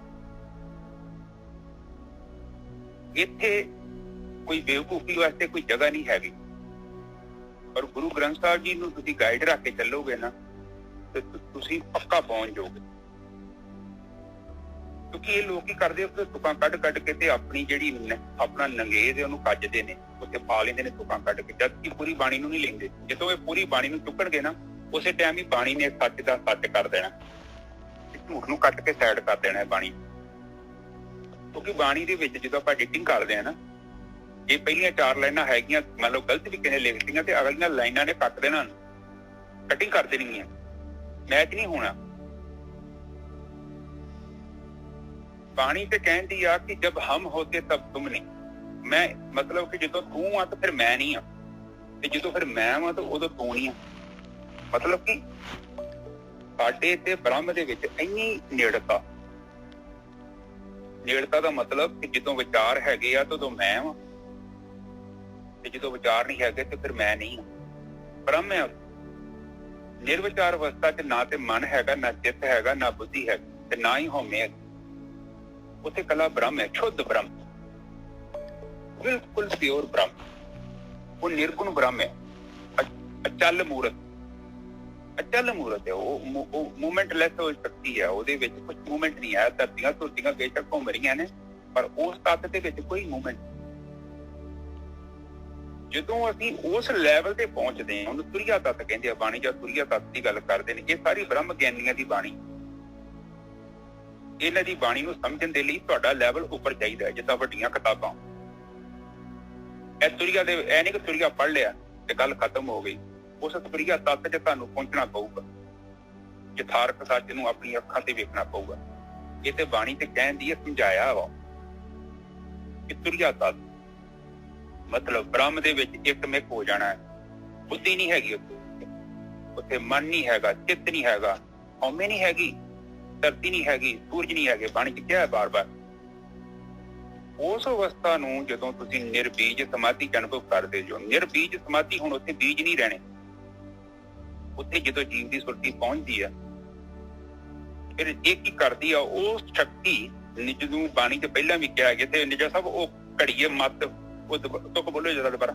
ਘੜੀਏ ਮੱਤ ਪਾਪਾਂ ਕੇ ਸੰਗ, ਉਹ ਤੋਂ ਪਹਿਨਾਵੇ ਕੇ ਰੰਗ। ਨਹੀਂ ਨਿਜਾ ਸਾਹਿਬ, ਦੂਜੀ ਘੜੀਏ ਤੁਰਤ ਮੱਤ। ਅੱਛਾ ਅੱਛਾ, ਸ਼ਰਮਕੰਡ ਕੀ ਬਾਣੀ ਰੂਪ ਤਿੱਥੇ ਘਾੜਤ ਘੜੀਏ ਬਹੁਤ ਅਨੂਪ, ਤਾਂਕੀਆਂ ਗੱਲਾਂ ਕਥੀਆਂ ਨਾ ਜਾਏ, ਜੇ ਕੋ ਕਹੇ ਪਿੱਛੇ ਪਛਤਾਏ, ਤਿੱਥੇ ਘੜੀਏ ਸੁਰਤ ਮਤ ਮਨ ਬੁੱਧ। ਆ 4 ਚੀਜ਼ਾਂ ਘੜੀ ਜਾਂਦੀਆਂ ਭਾਈ। ਬਿਲਕੁਲ, ਪਹਿਲਾਂ ਘੜੀ ਜਾਊਗੀ ਤੁਹਾਡੀ ਸੁਰਤ, ਮਤ ਮਨ ਤੇ ਬੁੱਧ। ਹਾਂ, ਉੱਥੇ ਘੜਨ ਦਾ ਮਤਲਬ ਕੀ ਹੁੰਦਾ ਹੈ ਕਿ ਇਹਦਾ ਮਤਲਬ ਕਿ ਪਹਿਲਾਂ ਘੜੇ ਨਹੀਂ ਆ, ਮਤਲਬ ਤੇ ਇਹੋ ਹੀ ਹੈ ਨਾ। ਘੜੀਏ ਦਾ ਮਤਲਬ ਤੇ ਇਹ ਹੁੰਦਾ ਨਾ ਕਿ ਕੋਈ ਜਿੱਦਾਂ ਉਹਦੇ ਚ ਮੈਲ ਹੈਗੀ ਆ, ਇਹਨੂੰ ਘੜ ਦੇਣਾ। ਹਾਂ, ਉਹਦੇ ਚ ਮੈਲ ਹੈਗੀ, ਅਨਵਾਂਟਡ ਚੀਜ਼ਾਂ ਹੈਗੀਆਂ ਉਹਦੇ ਵਿੱਚ। ਮਤਲਬ ਜਿਹਦਾ ਹੀਰਾ ਵਾ ਹੈ ਹੀਰਾ, ਹਾਂ, ਪਰ ਅਨਘੜਿਆ। ਬਿਲਕੁਲ। ਮਤਲਬ ਕਿ ਹਾਂ, ਕਹਿਣ ਤੋਂ ਭਾਵ ਹੈ ਕਿ ਸਾਨੂੰ ਇੱਕ ਐਸੀ ਮਸ਼ੀਨ ਦੇ ਵਿੱਚ ਪਾਇਆ ਜਾਵੇਗਾ, ਉਹ ਮਸ਼ੀਨ ਸਾਨੂੰ ਘੜੂਗੀ। ਇਹ ਬੈਟਰ ਰਹੂਗਾ ਨੇਚਰ ਸਾਹਿਬ? ਬਿਲਕੁਲ ਬੈਟਰ ਰਹੂਗਾ, ਕਿਉਂਕਿ ਆਪਾਂ ਧਿਆਨ ਸਿਮਰਨ ਜਿਹੜਾ ਹੈਗਾ ਇਹਨੇ ਕਰਨਾ ਹੀ, ਇਹਨੇ ਘੜਨਾ ਹੀ ਆ ਆਪਾਂ ਨੂੰ, ਬਸ ਇਹੀ ਤਾਂ ਹੈ ਘੜਨ ਵਾਲਾ। ਹਾਂ, ਬਿਲਕੁਲ ਠੀਕ ਹੈ। ਇੱਥੇ ਸਾਧ ਸੰਗਤ ਜੀ, ਇੱਥੇ ਬਾਣੀ ਆਪਾਂ ਨੂੰ ਕਹਿੰਦੀ ਆ ਕਿ ਤੈਨੂੰ ਉਸ ਅਵਸਥਾ 'ਚ ਜਾਣਾ ਪੈਣਾ, ਤੁਰੀਆ ਅਵਸਥਾ 'ਚ। ਤੁਰੀਆ ਅਵਸਥਾ ਕੀ ਕਰੂਗੀ? ਤੈਨੂੰ ਘੜੂਗੀ, ਤੇਰੀ ਬੁੱਧੀ ਨੂੰ ਘੜੂਗੀ। ਤੈਨੂੰ ਕਿਹੜੀ ਬੁੱਧੀ ਮਿਲੂਗੀ? ਵਿਵੇਕ ਬੁੱਧੀ। ਬਿਲਕੁਲ, ਵਿਵੇਕ ਬੁੱਧੀ ਮਿਲੂਗੀ, ਬ੍ਰਹਮ ਗਿਆਨੀਆਂ ਵਾਲੀ ਬੁੱਧੀ ਮਿਲੂਗੀ। ਹਾਂ, ਬ੍ਰਹਮ। ਔਰ ਉਹ ਬੁੱਧੀ ਕਿਹੜੀ ਮਿਲੂਗੀ? ਨਾ ਕੋਈ ਮੀਤ, ਉਹ ਤੋਂ ਬੋਲੋ ਜਰਾ। ਨਾ ਕੋਈ ਮੀਤ, ਨਾ ਕੋਈ ਯਾਦ ਜੇ ਤੁਹਾਨੂੰ ਤੁਕ, ਨਾ ਹੀ ਨਾ ਕੋ ਬੈਰੀ, ਨਾ ਹੀ ਬੇਗਾਨਾ, ਸਗਲ ਸੰਗ ਹਮਕੋ ਬਨਾਈ। ਹਾਂ, ਸਗਲ ਸਮਹਾ। ਆ ਗਈ ਨਾ ਗੱਲ ਪਾਈ। ਹਾਂ, ਹੁਣ ਕਹਿੰਦੇ ਨਾ ਤੇ ਕੋਈ ਨੀਤ ਆ ਤੇ ਨਾ ਕੋਈ ਬੇਗਾਨਾ। ਇਹ ਗੱਲਾਂ ਨਾਲ ਗੱਲ ਥੋੜੀ ਬਣ ਜਾਣੀ ਹੈ ਕਿ ਮੈਂ ਕਹਿ ਦੂੰਗਾ ਕਿ ਸਾਰੇ ਮੇਰੇ ਸੱਜਣ। ਉਹ ਕਹਿੰਦੇ ਆ ਕਿ ਤੇਰੀ ਅਵਸਥਾ ਬਣਨੀ ਕਿ ਨਾ ਤੇ ਤੇਰਾ ਕੋਈ ਮੀਤ ਰਹਿ ਜਾਣਾ ਤੇ ਨਾ ਤੇਰਾ ਬੇਗਾਨਾ ਰਹਿ ਜਾਣਾ। ਉਹ ਭਾਈ ਕਨਈਆ ਵਾਲੀ ਅਵਸਥਾ ਤੇਰੀ ਬਣੂਗੀ। ਤੇ ਜੇ ਤੂੰ ਉਸ ਅਵਸਥਾ ਨੂੰ ਅਨੁਭਵ ਕੀਤੇ ਬਿਨਾ ਤੂੰ ਆਪਣੇ ਆਪ ਨੂੰ ਝੂਠੇ ਗਿਆਨ ਦੇ ਨਾਲ, ਉਸ ਨਕਲੀ ਹੀਰੇ ਦੇ ਨਾਲ ਸਟਾਪ ਕਰ ਲੈਣਾ ਹੈ, ਤੇ ਇਹਦੇ ਲਈ ਬ੍ਰਹਮ ਕੋਈ ਜ਼ਿੰਮੇਵਾਰ ਨਹੀਂ, ਤੂੰ ਖੁਦ ਜ਼ਿੰਮੇਵਾਰ ਹੈ 101%। ਇਹ ਇੱਥੇ ਕੋਈ ਮਤਲਬ ਇਹ ਨਹੀਂ ਕਿ ਅੰਧ ਵਿਸ਼ਵਾਸ ਵਾਸਤੇ ਥੋੜੀ ਵੀ ਜਗ੍ਹਾ ਨਹੀਂ ਹੈ। ਤੁਹਾਨੂੰ ਪ੍ਰੈਕਟੀਕਲ ਉਸ ਅਵਸਥਾ ਦੇ ਵਿੱਚ ਜਾ ਕੇ ਉਸ ਹਾਈ ਲੈਵਲ ਦੇ ਜੀਵਨ ਨੂੰ ਅਨੁਭਵ ਕਰਨਾ ਪਊਗਾ, ਜਿਹੜਾ ਬਾਣੀ ਨੇ ਕਿਹਾ ਹੈ। ਜਿਹੜੇ ਮਤਲਬ ਜਿੰਨੇ ਵੀ ਗੁਰੂ ਹੋਏ ਨੇ, ਜਿੰਨੇ ਮਹਾਂਪੁਰਸ਼ ਹੋਏ ਨੇ, ਜਿਸ ਲੈਵਲ ਤੇ ਉਹਨਾਂ ਨੇ ਚੇਤਨਾ ਨੂੰ ਅਨੁਭਵ ਕੀਤਾ ਹੈ, ਕੌਨਸ਼ੀਅਸ ਹੋ ਗਏ ਨੇ, ਉਸ ਲੈਵਲ ਤੇ ਜਾ ਕੇ ਸਾਨੂੰ ਉਸ ਅਵਸਥਾ ਨੂੰ ਅਨੁਭਵ ਕਰਨਾ ਪਊਗਾ। ਉਸ ਤੋਂ ਘੱਟ ਜੇ ਆਪਾਂ ਕਹੀਏ ਨਾ ਕਿ ਆਪਾਂ ਥੋੜਾ ਜਿਹਾ ਜੇ ਜਿੰਨੇ ਉਹ ਚੀਜ਼ ਨੂੰ ਅਨੁਭਵ ਕੀਤਾ ਤਾਂ ਆਪਾਂ ਉਹਦੀ ਪੂਜਾ ਕਰਨੀ ਸ਼ੁਰੂ ਕਰ ਦਈਏ ਤੇ ਸਾਨੂੰ ਉਹ ਅਵਸਥਾ ਪ੍ਰਾਪਤ ਹੋ ਜਾਊਗੀ, ਤੇ ਏਦਾਂ ਨਹੀਂ ਹੋਣਾ। ਸਹੀ ਨੇ ਸਾਹਿਬ? ਬਿਲਕੁਲ ਠੀਕ ਹੈ। ਨਾਲੇ ਦੇਖ ਲਓ ਜਿਹੜੇ ਹੈਗੇ ਜਦ ਤੱਕ ਆਪਾਂ ਉਸ ਅਵਸਥਾ ਤੇ ਨਹੀਂ ਜਾਂਦੇ, ਆਪਾਂ ਜੇ ਹੈਗੇ ਆਪਾਂ ਤਾਂ ਕੱਚ ਨੂੰ ਹੀਰਾ ਸਮਝ ਕੇ ਬੈਠੇ ਹੋਏ ਆ। ਉਹ ਤਾਂ ਉਸ ਜਗ੍ਹਾ ਤੇ ਜਦ ਜਿਹੜਾ ਹੈਗਾ ਸਮਾਂ ਚਲੇ ਜਾਣਾ ਹੈ, ਪਾਰਕੂ ਨੇ ਪਰਖਣਾ ਹੈ, ਤੇ ਫਿਰ ਆਪਾਂ ਉੱਥੇ ਜਿਹੜਾ ਫਿੱਕੇ ਪੈ ਜਾਣਾ ਫਿਰ। ਹਾਂ, ਔਰ ਇਹ ਪਤਾ ਕੀ ਹੈ, ਇਹ ਸਾਰੀ ਦੁਨੀਆ ਦੇ ਵਿੱਚ ਜੋ ਸਭ ਤੋਂ ਮੇਨ ਜਿਹੜਾ ਪ੍ਰੋਬਲਮ ਹੋ ਗਈ ਹੈ ਨਾ, ਹਰ ਕੋਈ ਬੰਦਾ ਨਾ ਜੜ ਦੇ ਨਾਲ ਆਪਣੇ ਆਪ ਨੂੰ ਜੋੜ ਕੇ ਬੈਠਾ ਹੈ। ਜਿਹੜਾ ਜੜ ਉਹ ਜੜ ਆ, ਉਹ ਨਿਰਗੁਣ ਚ ਤੁਹਾਨੂੰ ਨਹੀਂ ਲੈ ਕੇ ਜਾਂਦਾ। ਕੁਦਰਤ ਨੇ ਇੱਕ ਅਸੂਲ ਬਣਾਇਆ, ਉਸ ਅਵਸਥਾ ਦੇ ਵਿੱਚ ਪਰਮਾਤਮਾ ਦੇ ਕੋਲ ਸਾਨੂੰ ਹਰ ਇੱਕ ਨੂੰ ਇਕੱਲੇ ਨੂੰ ਜਾਣਾ ਪਊ। ਤੁਹਾਡੇ ਨਾਲ ਕੋਈ ਜਾ ਹੀ ਨਹੀਂ ਸਕਦਾ। ਉਹਦੇ ਵਿੱਚ ਤੁਹਾਡੇ ਤੇ ਉਹਦੇ ਚ ਜਗ੍ਹਾ ਨਹੀਂ ਹੈਗੀ, ਕੋਈ ਗੁਰੂ ਨਹੀਂ ਆ ਸਕਦਾ ਉਹਦੇ ਵਿੱਚ। ਮੈਂ ਤੁਹਾਨੂੰ ਇਹ ਕਹਿਣਾ ਚਾਹੁੰਦਾ। ਬਿਲਕੁਲ ਸਹੀ ਗੱਲ ਹੈ, ਬਿਲਕੁਲ ਸਹੀ ਗੱਲ ਹੈ। ਤੁਹਾਡਾ ਦੱਸੋ ਯਾਰ, ਤੁਹਾਡਾ ਨਾਂ ਹੀ ਨਹੀਂ ਉੱਥੇ ਜਾ ਸਕਦਾ, ਕਿੱਥੋਂ ਜਾਓਗੇ? ਇਹ ਇੱਥੇ ਮੈਂ ਕੱਲ ਇੱਕ ਦਿਨ ਦੀ ਕਿਤਾਬ ਪੜ੍ਹਦਿਆਂ ਕਹਿੰਦੇ ਕਿ ਜਿਹੜਾ ਤੁਹਾਡਾ ਗੁਰੂ ਹੋਗਾ ਜੀ ਤਸਵੀਰ ਲਿਆਓਗੇ, ਉਹ ਤੁਹਾਨੂੰ ਕਿੱਥੋਂ ਲੈ ਜਾਊਗਾ? ਉਹ ਤੇ ਆਪ ਜੜੇਗਾ। ਵੇਖ ਲਓ ਸੰਗਤ ਉੱਤੇ ਪਹੁੰਚੀ ਜਾਂਦੀ ਉਹਨਾਂ ਕੋਲ, ਅਸੀਂ ਨਾਮ ਲੈ ਪਤਾ ਨਹੀਂ, ਉਹ ਮੈਂ ਸਮਝਦੇ ਪਤਾ ਨਹੀਂ ਕਿੱਡੇ ਬੇਵਕੂਫ ਬਣਾਉਂਦੇ ਲੋਕਾਂ ਨੂੰ। ਪਰ ਲੋਕੀ ਵੇਖ ਲਓ ਏਦਾਂ ਹੀ ਭਰਮ ਚ ਬੈਠੀ ਆ, ਦੁਨੀਆ ਤੁਰੀ ਜਾਂਦੀ ਆ, ਲੋਕਾਂ ਨੂੰ ਪਤਾ ਹੀ ਨਹੀਂ ਇੰਨਾ ਬੇਵਕੂਫ। ਇੱਕਦਮ ਤੁਸੀਂ ਕੋਈ ਵੀ ਗ੍ਰੰਥ ਪੜ੍ਹ ਕੇ ਵੇਖ ਲਓ, ਕਿਸੇ ਵੀ ਗ੍ਰੰਥ ਦੇ ਵਿੱਚ ਕੋਈ ਭਰਮ, ਕੋਈ ਵਹਿਮ ਨਹੀਂ ਪਾਇਆ, ਪਰ ਇਹਨਾਂ ਲੋਕਾਂ ਨੇ ਪਾਤਾ। ਤੇ ਤੁਸੀਂ ਵੇਖ ਲਓ ਦੁਨੀਆ ਕਿੱਡੀ। ਇੱਕ ਨਾ ਉਹ ਕਹਾਣੀ ਸੁਣਾਉਂਦਾ ਤੁਹਾਨੂੰ ਮੈਂ, ਤੇ ਨਜਾ ਸਾਹਿਬ ਟੀਚਰ ਪੁੱਛਦਾ, ਸਵਾਲ ਕਰਦਾ, ਤੇ ਟੀਚਰ ਸਵਾਲ ਕਰਦਾ ਬੱਚੇ ਨੂੰ, ਕਹਿੰਦਾ 10 ਭੇਡਾਂ ਵਾ। ਤੇ ਬੱਚੇ ਹੋ ਗਏ 7 ਸਾਲ ਦੇ ਬੱਚੇ ਸੀ, 7-8 ਸਾਲ ਦੇ ਬੱਚੇ ਸੀ। ਤੇ ਉਹ ਕਹਿੰਦਾ ਕਿ ਏਦਾਂ ਕਰੋ ਕਿ ਜੇ 10 ਭੇਡਾਂ ਚੋਂ ਇੱਕ ਭੇਡ ਖੂਹ 'ਚ ਡਿੱਗ ਗਈ ਹੈ ਤੇ ਬਾਕੀ ਕਿੰਨੀਆਂ ਬਚੀਆਂ? ਇੱਕ ਸਟੂਡੈਂਟ ਉੱਠਿਆ, ਉਹ ਕਹਿੰਦਾ ਜੀ ਮਾਸਟਰ ਜੀ 9 ਬਚੀਆਂ। ਇਹ ਚਲਾ ਕੇ ਮੁੰਡਾ ਹੋਰ ਸੀ, ਉਹ ਕਹਿੰਦਾ ਮਾਸਟਰ ਜੀ ਕੋਈ ਨਹੀਂ ਬਚਣਗੀਆਂ, ਸਾਰੀਆਂ ਡਿੱਗ ਜਾਣਗੀਆਂ। ਉਹ ਕਹਿੰਦਾ ਏਦਾਂ ਕਿੱਦਾਂ? ਉੱਥੇ ਇੱਕ ਹੀ ਡਿੱਗੀ। ਕਹਿੰਦਾ ਸਾਡੇ ਕੋਲ ਭੇਡਾਂ ਹੀ ਹੈਗੀਆਂ, ਸਾਡਾ ਕੰਮ ਹੀ ਭੇਡਾਂ ਦਾ ਵਾ। ਕਹਿੰਦਾ ਮੈਂ ਵੇਖਿਆ ਜਿਹੜੀ ਇੱਕ ਭੇਡ, ਜੇ ਇੱਕ ਭੇਡ ਡਿੱਗੀ ਨਾ ਖੂਹ ਦੇ ਵਿੱਚ, ਤੇ ਉਹਦੇ ਵੱਲ ਵੇਖ ਕੇ ਦੂਜੀਆਂ ਵੀ ਡਿੱਗ ਜਾਣ। ਇਹ ਬਿਲਕੁਲ ਸੱਚ ਆ। ਇਹ ਇਨਸਾਨ, ਸਗੋਂ ਮੈਂ ਸੋਚਦਾ ਕਿ ਇਨਸਾਨ ਤੋਂ ਜਾਨਵਰ ਥੋੜਾ ਜ਼ਿਆਦਾ ਸਿਆਣਾ ਵਾ। ਇਨਸਾਨ ਇੱਕ ਭੇਡ ਹੀ ਆ। ਹੋਰ ਸਾਰੇ ਕੰਮ, ਇੱਕ 100 ਰੁਪਏ ਦਾ ਮੋਬਾਇਲ ਲੈਣਾ ਹੋਵੇ ਨਾ, ਤੇ ਇਹਨੇ 50 ਦੁਕਾਨਾਂ ਤੋਂ ਪੁੱਛਣਾ ਕਿ ਹਾਂ ਵੀ ਇਹ ਸੱਚੀ ਮੋਬਾਇਲ ਦਾ ਜਿਹੜਾ ਕਵਰ ਹੈ 100-150 ਰੁਪਏ ਦਾ ਸੱਚੀ ਸਹੀ ਹੈ, ਇੰਨੀ ਦੀ ਕੀਮਤ ਹੈਗੀ ਆ। ਪਰ ਧਰਮ ਦੇ ਮੈਟਰ ਦੇ ਵਿੱਚ ਬਿਲਕੁਲ ਨਹੀਂ ਵਿਚਾਰ ਕਰਨਾ। ਅਗਲਾ ਬੰਦਾ ਗੱਪਾਂ ਮਾਰੀ ਜਾਂਦੇ ਆ, ਸਾਹਮਣੇ ਦੁਨੀਆ ਭਰ ਦੀਆਂ ਗੱਪਾਂ, ਤੇ ਨਜਾ ਸਾਹਿਬ ਇਹ ਕਿਤੇ ਸੋਚਦੇ ਹੀ ਨਹੀਂ। ਬਿਲਕੁਲ ਨਹੀਂ ਸੋਚਦਾ ਜੀ, ਜੋ ਮਰਜ਼ੀ ਅਗਲਾ ਪਰੋਸ ਕੇ ਦੇ ਦਿੰਦਾ ਹੈ, ਬਸ ਉਹ ਲੈ ਕੇ ਆ ਜਾਂਦਾ ਹੈ। ਔਰ ਐਸਾ ਚੀਜ਼ ਦੇ ਦਿੰਦੇ ਹੋ, ਕਲਪਨਾ ਦਾ ਸੰਸਾਰ, ਔਰ ਕਲਪਨਾ ਦੇ ਲੱਡੂ। ਤੇ ਚਲੋ ਏਜੰਟ ਜਦੋਂ ਬੰਦੇ ਨੂੰ ਠੱਗਦੇ ਆ ਨਾ ਨਜਾ ਸਾਹਿਬ, ਜਦੋਂ ਕਿਸੇ ਨੂੰ ਠੱਗੀ ਮਾਰਦੀ ਹੋਵੇ ਨਾ, ਉਹ ਐਸੀਆਂ ਐਨਕਾਂ ਲਾਉਂਦੇ ਬੰਦੇ ਦੀਆਂ ਅੱਖਾਂ ਤੇ ਕਿ ਬੰਦਾ ਉਦੋਂ ਕੈਨੇਡਾ ਪਹੁੰਚਿਆ ਹੁੰਦਾ ਨਜਾ ਸਾਹਿਬ। ਬਿਲਕੁਲ ਸਹੀ ਗੱਲ ਹੈ। ਉਹਨੂੰ ਕਹਿੰਦੇ ਤੇਰਾ ਪਾਸਪੋਰਟ ਫੜਾ ਦੇ, ਤੇ ਬੰਦਾ ਉਦੋਂ ਹੀ ਸੁਪਨਿਆਂ 'ਚ ਪਹੁੰਚ ਜਾਂਦਾ। ਫਿਰ ਕੈਨੇਡਾ ਦੀਆਂ ਫੋਟੋਆਂ 2-3 ਭੇਜ ਦਿੰਦੇ ਤੇ ਮੋਬਾਇਲ ਤੇ, ਵੀ ਆਹ ਵਾ ਉੱਥੇ ਨਾਗਰਾ ਫਾਲ, ਜੇ ਉਹ ਬੰਦਾ ਉੱਥੇ ਹੈ ਹੀ ਨਹੀਂ ਇੱਥੇ। ਹੁਣ ਉਹ ਬੰਦਾ ਉੱਥੇ ਬੈਠਾ ਨਾਗਰਾ ਫਾਲ।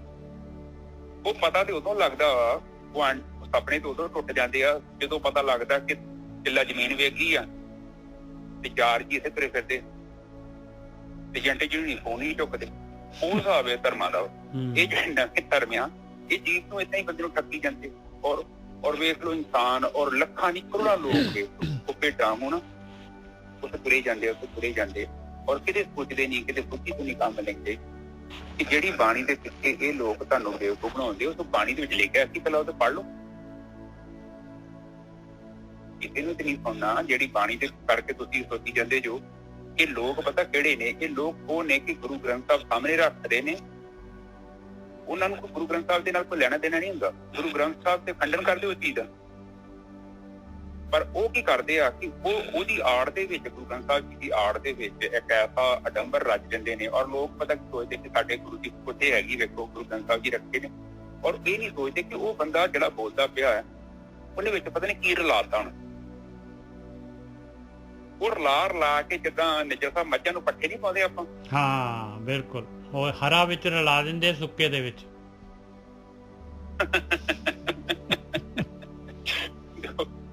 ਤੇ ਲੋਕੀ ਛਕ ਆਉਂਦੇ, ਲੋਕੀ ਸੋਚਦੇ ਕਿ ਸਾਡੇ ਗੁਰੂ ਦੀ ਬਾਣੀ ਉਹ ਦੋ ਤੇ ਨਾਂ ਲੈ ਦਿੰਦੇ ਆ, ਤੇ ਉਹਦੇ ਬਾਅਦ ਦੇ ਵਿੱਚ ਆਪਣੀ ਕਹਾਣੀ ਰਲਾ ਕੇ ਨਿੱਜਰ ਸਾਹਿਬ। ਬਿਲਕੁਲ ਸਹੀ। ਉਹ ਫਿਰ ਐਡੇ ਚਲਾਕ ਲੋਕ ਨੇ, ਔਰ ਜੇ ਮੈਂ ਹੈਰਾਨ ਹੁੰਦਾ ਉਹ ਤੇ ਚਲਾਕ ਹੈਗੇ ਆ। ਇੱਥੇ ਨਿੱਜਰ ਸਾਹਿਬ ਜਿਹੜਾ ਖਾਣ ਵਾਲਾ, ਜਿਹੜਾ ਹਰਾ ਘਾਹ ਖਾਣ ਦਿਆ, ਉਹ ਇਹ ਜ਼ਿੰਮੇਵਾਰੀ ਕਿਹਦੀ ਹੈ? ਬਿਲਕੁਲ ਸਹੀ ਗੱਲ ਹੈ ਜੀ। ਉਹ ਤਾਂ ਐਨਕਾਂ ਹੀ ਲਾਤੀਆਂ, ਹਰੀਆਂ ਐਨਕਾਂ ਲਾਤੀਆਂ, ਬਸ ਗੱਲ ਹੁਣ ਭਾਵੇਂ ਜੋ ਮਰਜ਼ੀ ਖਿਲਾ ਦੋ। ਹਾਂ, ਤੇ ਬਾਣੀ ਤੇ ਕਹਿੰਦੀ 9 ਦਿਨ ਦੇ ਅੰਦਰ ਤੇਰੇ ਜੀਵਨ ਚ ਪਰਿਵਰਤਨ ਹੋਣਾ ਚਾਹੀਦਾ ਹੀ। 9 ਦਿਨ ਬੜੇ ਹੁੰਦੇ, ਔਰ ਸਹੀ ਗੱਲ ਆ। ਪਰਮਾਤਮਾ ਨੂੰ ਮਿਲਣ ਦੀ ਲੋੜ ਨਹੀਂ, ਨਾ ਪਰਮਾਤਮਾ ਨੂੰ ਲੱਭਣ ਦੀ ਲੋੜ ਹੈ, ਕੇਵਲ ਭਰਮ ਨੂੰ ਖਤਮ ਕਰਨ ਦੀ ਲੋੜ ਹੈ। ਔਰ ਜੀਵ ਇੱਕ ਐਸੀ ਚੀਜ਼ ਹੈ, ਇਹ ਐਸਾ ਇਹਦੀ ਜੜ ਬੁੱਧੀ ਮੈਂ ਕਹਿ ਲਾਂ ਕਿ ਜਦੋਂ ਰਾਗ ਤੇ ਆ ਜਾਂਦਾ ਹੈ ਨਾ, ਅਗਲਾ ਬੰਦਾ ਜੇਲ੍ਹ 'ਚ ਬੈਠਾ ਹੋਵੇ, ਇਹਨੇ ਉੱਥੇ ਨੂੰ ਮੱਥਾ ਟੇਕੀ ਜਾਣਾ। ਅੱਜ ਦੀ ਦੌਰ 'ਚ ਜੇ ਨਹੀਂ ਯਕੀਨ, ਤੁਸੀਂ ਸੋਚਦੇ ਨਾ ਕਿ ਆਮ ਬੰਦੇ ਮੁਕਤ ਹਨ, ਨਾ। ਮੇਰੀ ਜਿੰਨੀ ਵੀ ਸਟੇਟਮੈਂਟ ਹੋਊਗੀ ਨਾ 101% ਕਲੀਅਰ ਹੋਊਗੀ। ਤੁਸੀਂ ਆਸਾ ਰਾਮ ਦੇ ਬੰਦਿਆਂ ਨੂੰ ਮਿਲ ਕੇ ਆਓ, ਤੁਸੀਂ ਰਾਮ ਰਹੀਮ ਦੇ ਬੰਦਿਆਂ ਨੂੰ ਮਿਲ ਕੇ ਆਓ, ਤੁਸੀਂ ਰਾਮਪਾਲ ਦੇ ਬੰਦਿਆਂ ਨੂੰ ਮਿਲ ਕੇ ਆਓ, ਹੋਰ ਵੀ ਜਿਹੜਾ ਹੈਗਾ ਕੋਈ ਵੀ ਜਿਹੜਾ ਜੇਲ੍ਹ ਦੇ ਅੰਦਰ ਹੈ, ਉਹਨਾਂ ਦੇ ਚੇਲਿਆਂ ਨੂੰ ਪੁੱਛੋ ਕੀ ਹੈ। ਉਹ ਕਹਿੰਦੇ ਨਹੀਂ ਜੀ, ਉਹ ਬਾਬਾ ਜੀ ਸਾਡੇ ਇਸ ਕਰਕੇ ਗਏ ਨੇ ਕਿ ਸਾਨੂੰ ਦੁੱਖਾਂ ਤੋਂ ਮੁਕਤ ਕਰਨਾ ਚਾਹੁੰਦੇ। ਨਿੱਜਰ ਸਾਹਿਬ ਵੇਖ ਲਓ, ਯਕੀਨ ਹੀ ਨਹੀਂ ਕਰਦੇ ਹੋ, ਕਿਉਂਕਿ ਉਹਨਾਂ ਨੂੰ ਜਿਹੜੇ ਸੁਪਨੇ ਦਿਖਾਏ ਨੇ 20-25 ਸਾਲ ਤੋਂ, ਉਹ ਜਦੋਂ ਉਸ ਇੰਨੇ ਜਿਹੜੇ ਸਬਜ਼ ਬਾਗ ਵਿਖਾਏ ਨੇ, ਉਹ ਤੋਂ ਬੰਦਾ ਨਿਕਲ ਹੀ ਨਹੀਂ ਪਾਉਂਦਾ। ਔਰ ਬਾਣੀ ਜਿਹੜੀ ਆ, ਬਾਣੀ ਸਭ ਤੋਂ ਪਹਿਲਾਂ ਤਾਂ ਸਾਡੇ ਸਬਜ਼ ਬਾਗ ਹੀ ਖੋਲ ਲੈਂਦੀ ਹੈ। ਜਿਹੜੇ ਸਾਡਾ ਨਕਲੀ ਗਿਆਨ ਹੈ, ਸਾਡਾ ਭਰਮ ਜਿੰਨਾ ਵੀ ਸਾਡੇ ਕੋਲ ਨਕਲੀ ਹੋਊਗਾ ਨਾ, ਬਾਣੀ ਖੋਲ ਲੈਂਦੀ ਉਸੇ ਟਾਈਮ। ਬਾਣੀ ਕਹਿੰਦੀ ਤੇਰਾ ਮਨ ਵੀ ਨਹੀਂ ਚਾਹੀਦਾ, ਤੇਰੀ ਬੁੱਧੀ ਨਹੀਂ ਚਾਹੀਦੀ, ਤੇਰਾ ਚਿੱਤ ਨਹੀਂ ਚਾਹੀਦਾ, ਸਭ ਚੀਜ਼ਾਂ ਕਹਿੰਦੀ ਛੱਡ ਦੇ। ਇਹ ਇਹਨਾਂ ਚ ਨਹੀਂ ਦਮ ਹੈਗਾ ਨਿਰਗੁਣ ਬ੍ਰਹਮ ਨੂੰ ਅਨੁਭਵ ਕਰ। ਤੁਸੀਂ ਇਤਨਾ ਚ ਪਹੁੰਚ, ਕਿਉਂਕਿ ਜਦੋਂ ਆਪਾਂ ਸਮਾਧੀ ਲੀਨ ਹੁੰਦੇ ਹਾਂ ਔਰ ਆਪਣੇ ਆਪ ਚ ਸਥਿਰ ਹੋ ਜਾਂਦੇ ਹਾਂ, ਔਰ ਉਸ ਅਵਸਥਾ ਦੇ ਵਿੱਚ ਨਿਰਵਿਚਾਰ ਚ ਉਹ ਚਿੱਤ ਇੱਕਦਮ ਖਾਲੀ ਹੋ ਜਾਂਦਾ, ਜਿੱਦਾਂ ਸਿਨੇਮੇ ਦਾ ਪਰਦਾ ਇੱਕਦਮ ਬਲੈਕ ਹੋ ਜਾਂਦਾ ਨਾ, ਉਸ ਟਾਈਮ ਤੇ ਮਨ ਉੱਥੇ ਹੈਗਾ, ਕੈਮਰਾ ਪਿੱਛੇ, ਸਾਖੀ ਉੱਥੇ ਬੈਠਾ ਹੈ। ਜਦੋਂ ਪਰਦਾ ਇੱਕਦਮ ਖਾਲੀ ਹੋ ਗਿਆ ਨਾ, ਤੁਹਾਡਾ ਇੱਕਦਮ ਖਾਲੀ ਹੋ ਗਿਆ, ਉਸ ਅਵਸਥਾ ਦੇ ਵਿੱਚ ਮਨ, ਬੁੱਧੀ, ਇਹ ਜਿਹੜੀ ਟੁੱਟੀ ਹੈ, ਇਹ ਸਾਰਾ ਕੁਝ ਤੇ ਘੜਿਆ ਜਾਣਾ। ਬੁੱਧੀ ਵਗੈਰਾ ਜੋ ਵੀ ਸਾਡੇ ਅੰਦਰ ਜਿਹੜਾ ਹੈਗਾ, ਚਿੱਤ ਦੇ ਅੰਦਰ ਜੋ ਵੀ ਸੈਟਿੰਗਸ ਹੈਗੀਆਂ ਨੇ, ਉਹ ਕੇਵਲ ਉਸ ਅਵਸਥਾ ਦੇ ਵਿੱਚ ਕੜੀਆਂ ਜਾਂਦੀਆਂ ਨੇ, ਜਿਹੜੀ ਬਾਣੀ ਆਪਾਂ ਨੂੰ ਤੁਰੀਆ ਅਵਸਥਾ ਦੀ ਗੱਲ ਕਰ। ਤੁਰੀਆ ਲਿਖਣ ਦੇ ਨਾਲ ਛੋਟੀ ਜਿਹੀ ਗੱਲ ਹੈ, ਤੁਰੀਆ ਅਵਸਥਾ, ਪਰ ਤੁਰੀਆ ਅਵਸਥਾ ਦੇ ਵਿੱਚ ਜਾ ਕੇ ਅਨੁਭਵ ਕਰਨਾ ਇੱਕ ਅਲੱਗ ਚੀਜ਼ ਹੈ, ਉਹ ਆਪਾਂ ਹੱਥ ਲਾ ਕੇ ਆ ਰਹੇ ਹਾਂ। ਪਰ ਫਿਰ ਜਦੋਂ ਆਪਾਂ ਤੁਰੀਆ ਚ ਠਹਿਰ ਜਾਣਾ ਹੈ, ਉੱਥੇ ਸਾਡਾ ਘਰ ਬਣ ਜਾਣਾ ਹੈ। ਫਿਰ ਬਾਣੀ ਚ ਕਹਿੰਦੇ ਨੇ ਗੁਰੂ ਨਾਨਕ ਪਾਤਸ਼ਾਹ, ਹਮ ਆਦਮੀ ਹਾਂ ਇੱਕਦਮੀ, ਮੋਹਲਤ ਮੌਤ ਨਾ ਜਾਣਾ। ਹਾਂਜੀ, ਹਮ ਆਦਮੀ ਹਾਂ ਇੱਕਦਮੀ, ਮੋਹਲਤ ਮੌਤ ਨਾ ਜਾਣਾ, ਨਾਨਕ ਬਿਨਵੇ ਤਿਸੇ ਸਿਰਗੋ ਜਾ ਕੇ ਜੀ ਪੁਰਾਣਾ। ਹਾਂ, ਮੇਰੇ ਇੱਕ ਆਦਮੀ, ਮੈਂ ਇੱਕਦਮੀ, ਮਤਲਬ ਮੇਰੇ ਸਾਹ ਦੇ ਨਾਲ ਕਿੱਥੇ ਆ ਗਿਆ। ਸਾਹ ਦਾ ਇੱਕਦਮੀ ਦਾ ਮਤਲਬ ਉਹਨਾਂ ਨੇ ਕਿਹਾ ਵਰਤਮਾਨ ਕਾਲ। ਬਿਲਕੁਲ, ਮੇਰਾ ਸਾਹ ਆ ਰਿਹਾ, ਮੇਰਾ ਸਾਹ ਜਾ ਰਿਹਾ, ਉਹ ਮੈਂ ਕੀ ਕਰ ਰਿਹਾ। ਆਪ ਜਸਟ ਸੋਚੋ, ਮੈਂ ਅੱਗੇ ਵੀ ਨਹੀਂ ਤਾਂ ਮੈਂ ਪਿੱਛੇ ਵੀ ਨਹੀਂ। ਇਹ ਜਿਹੜਾ ਮੇਰਾ ਦਮ ਆ, ਇਹਨੂੰ ਮੈਂ ਕਿੱਥੇ ਲੈ ਕੇ ਜਾਵਾਂ।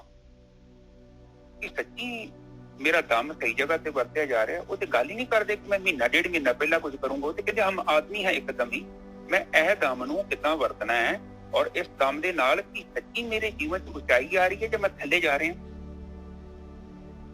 ਦਮ ਦਾ ਮਤਲਬ ਇਹ ਆ ਕਿ ਮੈਂ ਭੂਤਕਾਲ ਚ ਬੈਠਾ ਤੇ ਨਹੀਂ ਕਿਤੇ ਮੈਂ ਉਹਨੂੰ ਫੜ ਕੇ ਬਹਿ ਗਿਆ, ਕਿਤੇ ਮੈਂ ਭਵਿੱਖ ਚ ਕਿਤੇ ਮਹਿਲ ਚ ਨਹੀਂ ਬਣਾਈ ਜਾਂਦੇ ਵਿਚਾਰਾਂ ਦੇ ਇੱਛਾ ਜੀਵਨ ਤੇ ਗਿਆ। ਕੋਈ ਗੱਲ ਹੋਈ ਸੀ 2-4 ਸਾਲ ਪਹਿਲਾਂ, 2 ਮਹੀਨੇ, 1 ਘੰਟਾ, 5 ਮਿੰਟ ਪਹਿਲਾਂ ਉਹ ਗਈ। ਉਹ ਇੱਕ ਭੂਤ ਆ, ਸਮਾਂ ਬੀਤ ਗਿਆ। ਜਿੱਦਾਂ ਨਦੀ ਦੇ ਪੁੱਲ ਤੇ ਥੱਲੋਂ ਪਾਣੀ ਲੰਘ ਜਾਂਦਾ, ਉਸ ਪਾਣੀ ਨੇ ਵਾਪਸ ਨਹੀਂ ਆਉਣਾ। ਪਰ ਜੇ ਆਪਾਂ ਉਸ ਪਾਣੀ ਨੂੰ ਵਹਿੰਦੇ ਪਏ ਜਿਹੜਾ ਲੰਘ ਗਿਆ, ਉਹ ਤੇ ਲਾਸ ਹੋਇਆ ਹੀ ਹੋਇਆ। ਪਰ ਉਦੋਂ ਬਾਣੀ ਤੇ ਵੀ ਕਿਹਾ ਗਿਆ ਵਾ ਕਿ ਇਹ ਜਿਹੜਾ ਵਰਤਮਾਨ ਕਾਲ ਆ, ਇਹ ਹੈਗਾ ਵਾ ਘੁਮਿਆਰ ਦੀ ਕੱਚੀ ਮਿੱਟੀ ਵਾਂਗੂ, ਗਿੱਲੀ ਮਿੱਟੀ। ਅਜੇ ਵੀ ਆਪਣੇ ਕੋਲ ਟਾਈਮ ਹੈ, ਆਪਾਂ ਉਹਦਾ ਕੁਝ ਬਣਾ ਸਕਦੇ ਹਾਂ। ਕਿਉਂਕਿ ਜਿਹੜਾ ਬੀਤ ਗਿਆ ਉਹ ਤੇ ਘੁਮਿਆਰ ਨੇ ਉਹ ਪੱਟੀ 'ਚ ਪਾਤਾ ਵਾ ਬਰਤਨ, ਉਹ ਹੁਣ ਆਕੜ ਗਿਆ, ਹੁਣ ਸਖਤ ਹੋ ਗਿਆ। ਨਿਜਰ ਸਾਹਿਬ, ਉਹ ਜੋ ਬਣ ਗਿਆ ਉਹਨੂੰ ਨਹੀਂ ਬਦਲ ਸਕਦੇ ਸੀ। ਕਿੱਥੋਂ ਬਦਲੋਗੇ? ਉਹ ਮਿੱਟੀ ਕਿਸੇ ਕੰਮ ਦੀ ਨਹੀਂ ਹੋਣਾ, ਉਹ ਮਿੱਟੀ ਹੋ ਗਈ ਖਤਮ। ਉਹ ਮਿੱਟੀ ਜਿਹੜਾ ਬਰਤਨ ਪੱਕ ਗਿਆ, ਮਤਲਬ ਭੂਤਕਾਲ। ਉਹ ਸਮਝ ਲਓ ਕਿ ਘੁਮਿਆਰ ਨੇ ਬਰਤਨ ਬਣਾ ਕੇ ਉਹਨੂੰ ਪੱਟੀ 'ਚ ਪਾਤਾ, ਉਹ ਪੱਕ ਗਿਆ। ਉਹਦੇ ਬਾਰੇ ਹੁਣ ਕੁਝ ਨਹੀਂ, ਉਹ ਤਾਂ ਡਿੰਗਾ ਟੇਢਾ ਜਿਹੜਾ ਮਰਜ਼ੀ ਬਣ ਗਿਆ, ਉਹ ਗਿਆ, ਉਹ ਚ ਕੁਛ ਨਹੀਂ ਹੋਣਾ।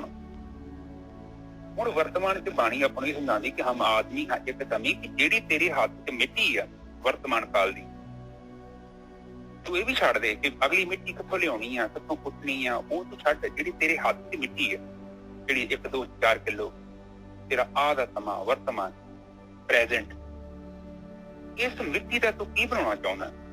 ਇਹ ਯੂਮੇ ਜਿਹੜਾ ਬੰਦਾ ਇਸ ਨੁਕਤੇ ਨੂੰ ਫੜ ਲੂਗਾ, ਉਹ ਬੰਦਾ ਬ੍ਰਹਮ ਗਿਆਨੀ ਪੱਕਾ ਬਣੂ। ਬਿਲਕੁਲ ਸਹੀ ਗੱਲ ਹੈ।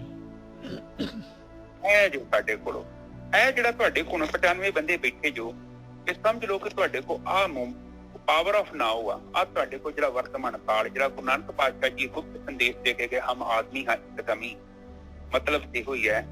ਇਹ ਜਿਹੜਾ ਮਿੱਟੀ ਗਿੱਲੀ ਮਿੱਟੀ ਮੇਰੇ ਹੱਥ, ਇਹਦਾ ਕੀ ਕਰਨਾ?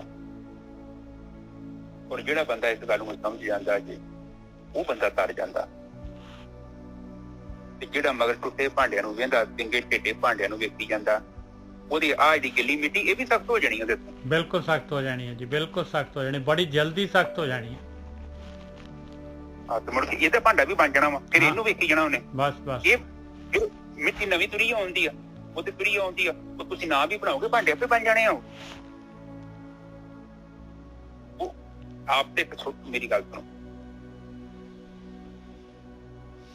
ਇਹ ਜਿਹੜਾ ਭਾਂਡਾ ਬਣਾਉਣਾ ਨਹੀਂ ਬਣਾਉਣਾ, ਕਿੱਦਾਂ ਬਣਾਉਣਾ, ਉਹ ਤੇ ਤੁਸੀਂ ਬਣਾਉਣਾ, ਉਹ ਤੁਹਾਡੇ ਹੱਥ 'ਚ। ਤੁਸੀਂ ਨਹੀਂ ਵੀ ਬਣਾਓਗੇ ਨਿਜਰ ਤਾਂ ਮਿੱਟੀ ਫਿਰ ਵੀ ਖਰਾਬ ਹੋ ਜਾਣੀ, ਮਿੱਟੀ ਤਾਂ ਸੁੱਕ ਜਾਣੀ ਉਸੇ ਟਾਈਮ, ਮਿੱਟੀ ਸੁੱਕ ਜਾਣੀ ਹੈ। ਬਸ ਟਾਈਮ ਉਹ ਥੋੜਾ ਜਿਹਾ ਹੀ ਹੈ ਤੁਹਾਡੇ ਕੋਲ, ਆਪਣੇ ਕੋਲ ਬਣਾਉਣ ਦਾ। ਉਸ ਤੋਂ ਬਾਅਦ ਮਿੱਟੀ ਸਖਤ ਹੋ ਜਾਣੀ ਹੈ, ਖਤਮ ਹੋ ਜਾਣਾ, ਕਾਰਵਾਈ ਖਤਮ। ਉਹ ਤੇ ਗੁਰੂ ਨਾਨਕ ਪਾਤਸ਼ਾਹ ਤਾਂ ਹੀ ਤਾਂ ਕਹਿੰਦੇ ਹਮ ਆਦਮੀ ਹਾਂ ਇੱਕਦਮ ਹੀ, ਮਤਲਬ ਕਿ ਮੇਰੇ ਕੋਲ ਟਾਈਮ ਨਹੀਂ ਹੈ। ਔਰ ਇਹ ਜਿਹੜੀ ਗਿੱਲੀ ਮਿੱਟੀ ਮੇਰੇ ਹੱਥ 'ਚ ਥੋੜੀ ਥੋੜੀ ਦੇ ਜਾਂਦੇ, ਰੱਬ ਮੈਨੂੰ ਸਾਂਭੀ ਜਾਂਦਾ।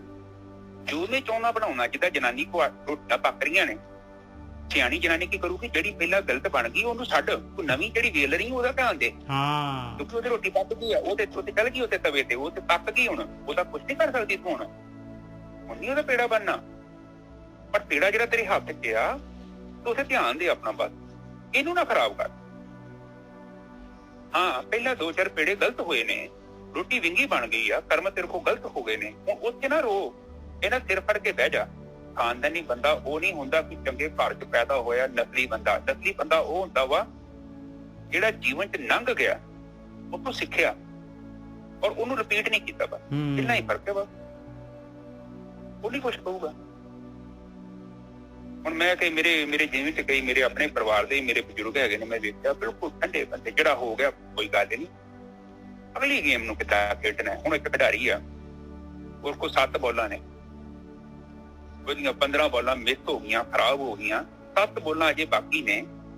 ਹੁਣ ਤੁਸੀਂ ਦੱਸੋ, ਸਿਆਣਾ ਹੋਵੇ ਜੇ ਖਿਡਾਰੀ, ਉਹ 15 ਨੂੰ ਰੋਵੇ ਜਿਹੜੀਆਂ ਮਿਸ ਹੋ ਗਈਆਂ, ਜਾਂ 7 ਜਿਹੜੇ ਹੱਥ 'ਚ ਨੇ ਉਹਨੂੰ ਚੰਗੀ ਤਰ੍ਹਾਂ ਖੇਡੇ? ਦੱਸੋ, ਉਹ ਖਿਡਾਰੀ ਕਿਹੜਾ ਸਿਆਣਾ ਹੋਊਗਾ? ਸਿਆਣਾ ਤੇ ਉਹੀ ਆ ਕਿ ਜਿਹਦੇ ਕੋਲ ਜਿਹੜੀਆਂ 7 ਬਾਕੀ ਬਚੀਆਂ ਨੇ ਉਹਨਾਂ ਨੂੰ ਸਹੀ ਤਰ੍ਹਾਂ ਖੇਡੇ। ਜਿਹੜੀਆਂ 15 ਗਈਆਂ ਉਹ ਤੇ ਮਿੱਟੀ, ਉੱਥੇ ਨੂੰ ਕੁਛ ਨਹੀਂ ਕਰ ਸਕਦੇ ਆਪਾਂ। ਔਰ ਜੇ ਅਸੀਂ ਉੱਥੇ 15 'ਚ ਤੁਰੇ ਫਿਰਦੇ ਆ ਨਾ, ਇਹ 7 ਵੀ ਮਿੱਟੀ ਹੋ ਜਾਣੀਆਂ। ਤੋ ਇਹ ਗੁਰੂ ਨਾਨਕ ਪਾਤਸ਼ਾਹ ਦਾ ਜਿਹੜਾ ਸਬਕ ਹੈਗਾ, ਹਮ ਆਦਮੀ ਹਾਂ ਇੱਕਦਮੀ, ਮੈਂ ਇੱਕਦਮੀ ਆਦਮੀ ਹਾਂ। ਸਵੇਰੇ ਉੱਠਣਾ ਪਰ ਸ਼ੁਰੂ ਹੋ ਜਾਣਾ ਬਸ, ਔਰ ਇੱਕ ਕਦਮ ਨੂੰ ਸਾਹਮਣਾ ਪਊਗਾ। ਇਹ ਨਹੀਂ ਹੈ ਯਾਰ ਤੂੰ 10 ਮਿੰਟ ਰੱਬ ਦਾ ਨਾਂ ਲਿਆ ਤੇ ਮੁੜ ਕੇ ਸਾਰਾ ਦਿਨ ਟੋਕਾ ਚਲਾਇਆ, ਚੋਰੀ ਲੈਣੀ ਸ਼ੁਰੂ ਕਰਤੀ, ਦੁਨੀਆ ਭਰ ਦੀਆਂ ਲੋਕਾਂ ਨੂੰ ਗਾਲਾਂ ਕੱਢੀਆਂ, ਲੋਕਾਂ ਦੀਆਂ ਚੁਗਲੀਆਂ ਕੀਤੀਆਂ। ਇਹ ਤੇ ਨਹੀਂ ਬੰਦਾ ਇੱਕਦਮ ਹੀ ਹੈਗਾ। ਬਿਲਕੁਲ, ਇਹ ਤਾਂ ਦਮ, ਸਾਰੇ ਦਮ ਜਿਹੜੇ ਹੈਗੇ ਖਰਾਬ ਕਰ ਰਹੇ ਆ, ਸਾਰੀ ਮਿੱਟੀ ਖਰਾਬ ਕਰ ਰਿਹਾ। ਤੇ ਇਹਦਾ ਮਤਲਬ ਕੀ ਹੋਊਗਾ ਤੁਸੀਂ ਦੱਸੋ। ਤੁਸੀਂ ਅੱਧਾ ਘੰਟਾ ਸਾਧਨਾ ਕੀਤੀ ਹੈ, ਉੱਥੇ 4-5 ਵਧੀਆ ਰੋਟੀਆਂ ਬਣਾਈਆਂ ਤੇ ਮੁੜ ਕੇ ਸਾਰਾ ਦਿਨ ਵਿੰਗੀਆਂ ਟੇਢੀਆਂ ਲਾਈਆਂ ਤੇ ਜਿੱਤੂਗਾ ਕਿਹੜਾ? ਤੁਸੀਂ ਕਹੋਗੇ ਕਿ ਆਹ ਟੀਚਰ ਜੀ ਆ ਜੀ ਤੇ ਉਹਨੇ ਕਹਿਣਾ ਬੱਚੇ ਤੂੰ ਏਦਾਂ ਕਰ ਕਿ ਆ 50 ਕੁਐਸਚਨ ਹੱਲ ਕਰ। ਤੁਸੀਂ ਕਹੋ ਕਿ ਆ ਟੀਚਰ ਸਾਹਿਬ ਆ 5 ਕੁਐਸਚਨ ਮੈਂ ਬੜੇ ਵਧੀਆ ਹੱਲ ਕੀਤੇ ਆ 45 ਮੈਂ ਟੇਢੇ ਮੇਢੇ ਕੀਤੇ ਆ। ਹੁਣ ਦੱਸੋ ਕੰਪੈਰੀਜ਼ਨ ਕੀ ਕਰੂ? ਕੌਣ ਜਿੱਤੂਗਾ? ਤੁਹਾਡੀ ਚੰਗਿਆਈ ਜਿੱਤੂਗੀ ਕਿ ਤੁਹਾਡੀ ਬੁਰਾਈ? ਜੀਵਨ ਬਿਲਕੁਲ ਹੀ ਗਲਤ। ਮੈਂ ਅੱਜ ਵੀ ਤੁਹਾਨੂੰ ਕਹਿਣਾ ਚਾਹੁੰਦਾ, ਜੇ ਕੋਈ ਕਵੇ ਨਾ ਕਿ ਬ੍ਰਹਮ ਨੂੰ ਪਾਉਣਾ ਕੋਈ ਬਹੁਤ ਆਸਾਨ ਹੈ, ਇਹ ਵੀ ਝੂਠ ਹੋਊਗਾ। ਮੈਂ ਕਹਦਾ ਗੱਪ ਤੇ ਹੈ ਨਹੀਂ, ਬਿਲਕੁਲ ਔਖੀ ਗੇਮ ਹੈ। ਇਸ ਲਈ ਬਾਣੀ ਚ ਪਹਿਲਾਂ ਹੀ ਸਮਝਾਇਆ ਠੰਡੀ ਸਿੱਖੀ ਦੇ ਵਾਲੋਂ ਨਹੀਂ। ਇਹ ਤੇ ਬੜੀ ਚੇਤਨਾ ਚਾਹੀਦੀ ਹੈ, ਬੜਾ ਬਰੀਕੀ ਕੰਮ ਹੈ। ਐਵੇਂ ਕਵਾਂ ਕਿ ਲੋਕੀ ਕਹਿ ਦਿੰਦੇ ਵੀ ਏਦਾਂ ਕਰੋ 2 ਘੰਟਾ ਮਾਲਾ ਜਪੀ, ਚਲੋ ਸਾਰਾ ਦਿਨ ਦੁਕਾਨ ਤੇ ਝੂਠ ਮਾਰੀ ਜਾਓ, ਰਿਸ਼ਵਤ ਲਈ ਜਾਓ, ਜੋ ਮੂੰਹ ਚ ਆਇਆ ਬੋਲਦਾ, ਜੋ ਦਿਲ ਕੀਤਾ ਕਰਦਾ, ਕਿਸੇ ਦਾ ਦਿਲ ਨਹੀਂ ਵੇਖਿਆ, ਕਿਸੇ ਦਾ ਹਰਦਾ ਦਿਖਾਉਣ ਲੱਗਿਆ ਸੋਚਿਆ ਨਹੀਂ, ਕਿਤੇ ਜੋ ਮਰਜ਼ੀ ਕਹਿਤਾ, ਮਾੜੇ ਸ਼ਬਦ ਵਰਤਣੀਆਂ ਗੱਲਾਂ। ਤੂੰ 1 ਘੰਟਾ ਪਾਠ ਕਰਨ ਦੇ ਨਾਲ ਕੀ ਹੋਊਗਾ? ਕੁਝ ਨਹੀਂ ਹੋਣਾ। ਜਿਤਨਾ ਤੇ ਉਹਨੇ ਆ ਜਿਹੜਾ 23 ਘੰਟੇ ਤੂੰ ਜੋ ਕੀਤਾ। ਇਹ ਸਭ ਗੱਲਾਂ ਜਿਹੜੀਆਂ ਹੈਗੀਆਂ ਨੇ ਬੇਸਿਕ, ਜਿਹੜੀਆਂ ਦੇਖੋ ਕੋਈ ਵੀ ਕੰਮ ਕਰਦੇ ਨਾ ਉਹਦੀ ਕੋਈ ਬੇਸਿਕ ਰਿਕੁਆਇਰਮੈਂਟ ਹੈਗੀ ਹੈ। ਬੇਸ ਕੁਝ ਵੀ ਚੀਜ਼ ਆਪਾਂ ਕਰਦੇ ਹਾਂ ਉਹਦੀ ਬੇਸਿਕ ਜਿਹੜਾ ਆਪਾਂ ਪੜ੍ਹਦੇ ਹਾਂ, ਦੇਖੋ ਨੁਕਤਾ ਫੜੀ ਨਾ ਉਹਦਾ, ਪਰ ਨੁਕਤਾ ਹੈਗਾ ਹਮ ਆਦਮੀ ਹਾਂ ਇੱਕਦਮ ਹੀ। ਗੁਰੂ ਨਾਨਕ ਪਾਤਸ਼ਾਹ ਨੇ ਬੜੀ ਗੱਲ ਕਲੀਅਰਲੀ ਕਹਿਤੀ ਹੈ। ਉਹਨਾਂ ਨੇ ਸਾਨੂੰ ਇਹ ਨਹੀਂ ਕਿਹਾ ਕਿ ਚਰਨਜੀਤ ਨਿੱਜਰ ਸਾਹਿਬ ਤੁਸੀਂ 1 ਸਾਲ ਦਾ ਆਈਡੀਆ ਲਾਓ, ਉਹ ਕਹਿੰਦੇ ਤੁਸੀਂ ਇੱਕਦਮ ਦਾ ਹਿਸਾਬ ਲਾਉਣਾ। ਇਹ ਜਿਹੜਾ ਵਰਤਮਾਨ ਕਾਲ ਹੈ, ਜਿਹੜੀ ਮੇਰੇ ਕੋਲ ਮੂਵਮੈਂਟ ਹੈਗੀ ਆ, ਇੱਥੇ ਕੀ ਮੈਂ ਕਰ ਰਿਹਾ? ਸੱਚੀ ਮੈਂ ਕਿਤੇ ਭੂਤ ਕਾਲ ਚ ਨਹੀਂ ਬੈਠਾ, ਜਾਂ ਮੈਂ ਇੱਥੇ ਕੁਝ ਚੰਗਾ ਕਰ ਰਿਹਾ? ਅਜੇ ਵੀ ਮੇਰੇ ਕੋਲ ਮੌਕਾ ਹੈਗਾ, ਮੈਂ ਕੋਈ ਚੰਗੇ ਬਰਤਨ ਤਿਆਰ ਕਰਦਾ। ਜਿਹੜਾ ਬੀਤ ਗਿਆ ਉਹ ਤੇ ਮਿੱਟੀ ਹੈ, ਉਹਦੇ ਤੇ ਕੁਝ ਨਹੀਂ ਕੀਤਾ ਜਾ। ਹਾਂਜੀ ਨਿੱਜਰ ਸਾਹਿਬ ਕਥਾ ਲੈ ਜੀ। ਹਾਂਜੀ, 3 ਵਿਆਪੇ ਜਗਤ ਕੋ ਤੁਰਿਆ ਪਾਵੇ ਕੋਏ। ਟਾਵਾਂ ਬੰਦਾ ਜਿਹੜਾ ਹੈਗਾ ਪ੍ਰੈਜ਼ੈਂਟ ਚ ਆਉਂਦਾ ਹੈ ਭਾਈ। ਤੁਰਿਆ ਮਤਲਬ ਪ੍ਰੈਜ਼ੈਂਟ। ਨਾਨਕ ਸੰਤ ਨਿਰਮਲ ਪਏ ਜਿਨ ਮਨੇ ਵਸਿਆ ਸੋਏ। ਔਰ ਤੁਰਿਆ ਵਾਸਤੇ ਜਿਹੜਾ ਹੈਗਾ ਜਾਣ ਦੇ ਵਾਸਤੇ ਪਾਈ ਆ ਜਿਹੜਾ ਹੈਗਾ ਸਾਧਨਾ ਕਰਨੀ ਪਊਗੀ। ਸਾਧੂ ਲੋਕ, ਸੰਤ ਲੋਕ ਜਿਹੜੇ ਹੈਗੇ ਆ ਉਹ ਸਾਧਨਾ ਕਰਦੇ ਆ, ਨਿਰਮਲ ਹੋ ਜਾਂਦੇ ਆ, ਤੇ ਉਹਦੇ ਵਾਸਤੇ ਜਿਹੜਾ ਹੈਗਾ ਉਹ ਮਾਲਕ ਪਰਮਾਤਮਾ ਜਿਹੜਾ ਹੈਗਾ ਉਹਦਾ ਧਿਆਨ ਸਿਮਰਨ ਜਿਹੜਾ ਹੈਗਾ ਉਹਦੇ ਜਿਹੜਾ ਹੈਗਾ ਉਹਦੇ ਆਪਣੀ ਜਿਹੜੀ ਹੈਗੀ ਆ ਜਿਹੜੀ ਸ਼ਕਤੀ ਜਿਹੜੀ ਹੈ, ਪ੍ਰਾਣ ਸ਼ਕਤੀ ਜਿਹੜੀ ਹੈਗੀ ਬਾਹਰ ਮੁਖੀ ਹੈ, ਅੰਤਰਮੁਖੀ ਕਰਨੀ ਪਊਗੀ ਭਾਈ। ਆਹੀ ਖੇਡ ਹੈਗੀ। ਹਾਂਜੀ ਵੀਰ ਜੀ। ਠੀਕ ਹੈ। ਨਾਨਕ ਸੰਤ ਨਿਰਮਲ ਪਏ ਜਿਨ ਮਨ ਵਸਿਆ ਸੋਏ। ਠੀਕ ਹੈ। ਹਾਂ, ਤੇ ਜਿਨ੍ਹਾਂ ਦੇ ਜਿਹੜੇ ਨਿਰਮਲ ਹੋ ਜਾਂਦੇ ਤੇ ਪਰਮਾਤਮਾ ਨੇ ਆਪੇ ਆ ਕੇ ਵਸ ਜਾਣਾ। ਫਿਰ ਤੇ ਜਗ੍ਹਾ ਹੀ ਬਥੇਰੀ ਹੈ। ਹੈ ਫਿਰ ਤੇ ਉਹਨੂੰ ਕੁਝ ਕਹਿਣ ਦੀ ਲੋੜ ਨਹੀਂ ਹੈ। ਉਹਨੇ ਤੇ ਵਸਣ ਤੇ ਤਾਂ ਆਵੇ ਨਾ ਕਿ ਜਾਂ ਤੇ ਉੱਥੇ ਜਗ੍ਹਾ ਹੀ ਨਾ ਹੋਵੇ। ਔਰ ਜਦੋਂ ਹਰ ਤੋਂ ਬਿਨਾਂ ਕੁਝ ਹੈ ਹੀ ਨਹੀਂ ਹੈ, ਜਦੋਂ ਅਸੀਂ ਆਪਣਾ ਬੜੇ ਪੁਰਾਣੇ ਬਰਤਨ ਚੁੱਕ ਕੇ ਵਗਾ ਕੇ ਮਾਰੇ ਆ, ਤੇ ਉਹ ਪਰਮਾਤਮਾ ਵਸ ਜਾਂਦਾ।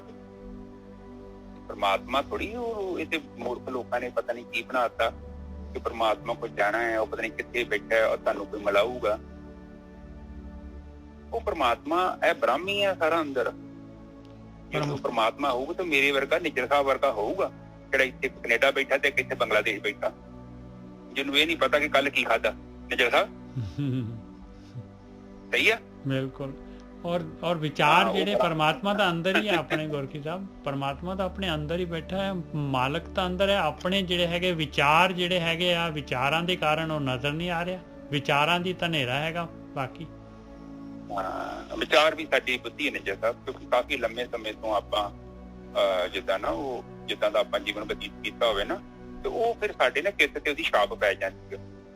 ਜਿੱਦਾਂ ਬੰਦਾ ਸੁੱਤਾ ਹੋਵੇ ਨਾ, ਤੇ ਉਹਨੂੰ ਉਠਾਈ ਇੱਕਦਮ ਉੱਠਦਾ ਹੀ ਨਹੀਂ, ਉਹਨੂੰ ਸੌਣ ਹੋਣ ਲਈ 2-4 ਮਿੰਟ ਲੱਗ ਜਾਂਦੇ ਬੱਚੇ ਨੂੰ। ਉਸੇ ਤਰ੍ਹਾਂ ਸਾਨੂੰ ਵੀ ਹੋਈ ਆ। ਇਸ ਕਰਕੇ ਬਾਣੀ ਸਾਨੂੰ ਲੈ ਕੇ ਗਏ ਨੇ ਗੁਰੂ ਸਾਡੇ ਲਈ ਕਿ ਇਹ ਹੋਸ਼ ਨੂੰ ਤੋੜਿਆ ਜਾ, ਔਰ ਉਹ ਸੱਚ ਦੱਸ ਕੇ ਗਏ ਨੇ। ਉਹਨਾਂ ਨਕਸ਼ਿਆਂ ਤੇ ਆਪਾਂ ਚੱਲਣਾ ਹੈ ਤੇ ਬਹੁਤ ਸਸਤਾ ਰਸਤਾ ਹੈ। ਅਸੀਂ ਕਿਹੜੀ ਖੁਦ ਕੋਈ ਡਿਸਕਵਰੀ ਕੀਤੀ, ਅਸੀਂ ਕੋਈ ਤੇ ਉਹਨਾਂ ਦੀ ਲਿਖੀ ਬਾਣੀ ਨੂੰ ਫੋਲੋ ਕਰ ਲਈਏ ਤੇ ਮੰਜ਼ਿਲ ਤੇ ਪਹੁੰਚ ਜਾਣਾ। ਹਾਂਜੀ ਨਿੱਜਰ ਸਾਹਿਬ ਅੱਗੇ ਚੱਲੀਏ। ਅੱਗੇ ਦੇਖੋ ਮਹਾਰਾਜ ਜਿਹੜੇ ਤੇ ਇਹ ਤ੍ਰੈ ਗੁਣ ਜਿਹੜੇ ਹੈਗੇ, ਤ੍ਰਿਤੀਆ ਜਿਹੜੀ ਹੈਗੀ ਆ, ਤੇ ਕਹਿੰਦੇ ਜੇ ਤੂੰ ਨਹੀਂ ਚੌਥੇ ਪਦ ਵੱਲ ਜਾਏਗਾ, ਨਹੀਂ ਧਿਆਨ ਸਿਮਰਨ ਕਰੇਗਾ, ਤੇ ਪਿਆਰਿਆ ਪੌੜੀ ਨੂੰ ਚੰਗੀ ਤਰ੍ਹਾਂ ਵਾਚ ਲਈ। ਪੌੜੀ ਤ੍ਰਿਤੀਆ ਤ੍ਰੈ ਗੁਣ ਬਿਖੈ ਫਲ, ਕਬ ਉੱਤਮ ਕਬ ਨੀਚ। ਕਹਿੰਦੇ ਇਹਦੇ ਵਿੱਚ ਦੇਖ ਲੈ ਪਿਆਰਿਆ, ਇਹ ਵਿਸ਼ੇ ਵਿਕਾਰਾਂ ਦੇ ਫਲ ਹੈਗੇ ਆ, ਇਹ ਚੋਗਾ ਹੈਗਾ, ਇਹ ਤ੍ਰਿਤੀਆ, ਇਹਦੇ ਤਿੰਨ ਗੁਣ ਤਮੋ ਰਜੋ ਸਤੋ ਜਿਹੜੇ ਹੈਗੇ ਇਹਦੇ ਵਿੱਚ ਗਤੀ ਕਰੇਗਾ ਤੇ ਕਦੀ ਤੇਰਾ ਮਨ ਜਿਹੜਾ ਹੈਗਾ ਬੜਾ ਤੂੰ ਸਾਧੂ ਬਣ ਜਾਣਾ ਹੈ, ਕਦੀ ਇੱਕਦਮ ਤੇਰੇ ਵਿਚਾਰ ਨੀਚ ਆ ਜਾਣੇ ਆ ਤੇਰੇ ਕੋਲ। ਆਹ ਡੁਐਲਿਟੀ ਦੇ ਵਿੱਚ ਇਸੇ ਤਰੀਕੇ ਦੇ ਨਾਲ ਜਿਹੜਾ ਹੈਗਾ ਔਸੀਲੇਟ ਹੁੰਦਾ ਜਾਏਗਾ। ਨਰਕ ਸੁਰਗ ਪਰਮ ਤੋਂ ਘਣੋ ਸਦਾ ਸੰਘਾਰੇ ਮੀਚ। ਔਰ ਦੇਖ ਲਾ ਪਿਆਰਿਆ, ਨਰਕ ਸੁਰਗ ਜਿਹੜਾ ਹੈਗਾ ਕਦੀ ਮਨੁੱਖ ਦੀ ਜੂਨ ਲੱਭ ਜਾਣੀ ਹੈ ਤੈਨੂੰ, ਕਦੀ ਜਿਹੜਾ ਹੈਗਾ ਇਹ 84 ਲੱਖ ਜੂਨਾਂ ਜਿਹੜਾ ਹੈਗਾ ਇਹਦੇ ਵਿੱਚ ਘੁੰਮਦਾ ਫਿਰੇਗਾ, ਕਦੀ ਦੇਵਤਿਆਂ ਵਾਲੀ ਕੋਈ ਜਿਹੜੀ ਹੈਗੀ ਤੈਨੂੰ ਲੱਭ ਜਾਏਗੀ। ਕਹਿੰਦੇ ਬਸ ਇਹਦੇ 'ਚ ਹੀ ਭਟਕਣਾ ਤੇਰੀ ਹੁੰਦੀ ਰਹੇਗੀ ਔਰ ਕਾਲ ਨੇ ਤੈਨੂੰ ਹਮੇਸ਼ਾ ਸੰਘਾਰਦੇ ਰਹਿਣਾ ਹੈ ਭਾਈ। ਮੀਚ ਕਹਿੰਦੇ ਆ ਕਾਲ ਨੇ ਤੈਨੂੰ ਹਮੇਸ਼ਾ ਸੰਘਾਰਨਾ ਹੈਗਾ। ਹਰਖ ਸੋਗ ਸਹਿਸਾ ਸੰਸਾਰ ਹਉ ਕਰਤ ਵਿਹਾਏ। ਔਰ ਦੇਖ ਲਾ ਖੁਸ਼ੀ ਤੇ ਗਮੀ ਤੇ ਸਹਿਮ, ਬਸ ਆਹੀ ਹੈਗਾ ਸੰਸਾਰ। ਔਰ ਹਉਮੈ ਆ ਮੇਰੀ ਕਰਦੇ ਜਿਹੜਾ ਹੈਗਾ ਤੇਰਾ ਸਮਾਂ ਜਿਹੜਾ ਹੈਗਾ ਗੁਜ਼ਰ ਜਾਣਾ ਹੈ, ਗੁਜ਼ਰ ਰਿਹਾ ਆ। ਜਿਨੇ ਕੀਏ ਤਿਸੈ ਨਾ ਜਾਣਨੀ ਚਿਤ ਮੈਂ ਅਨਕ ਉਪਾਏ।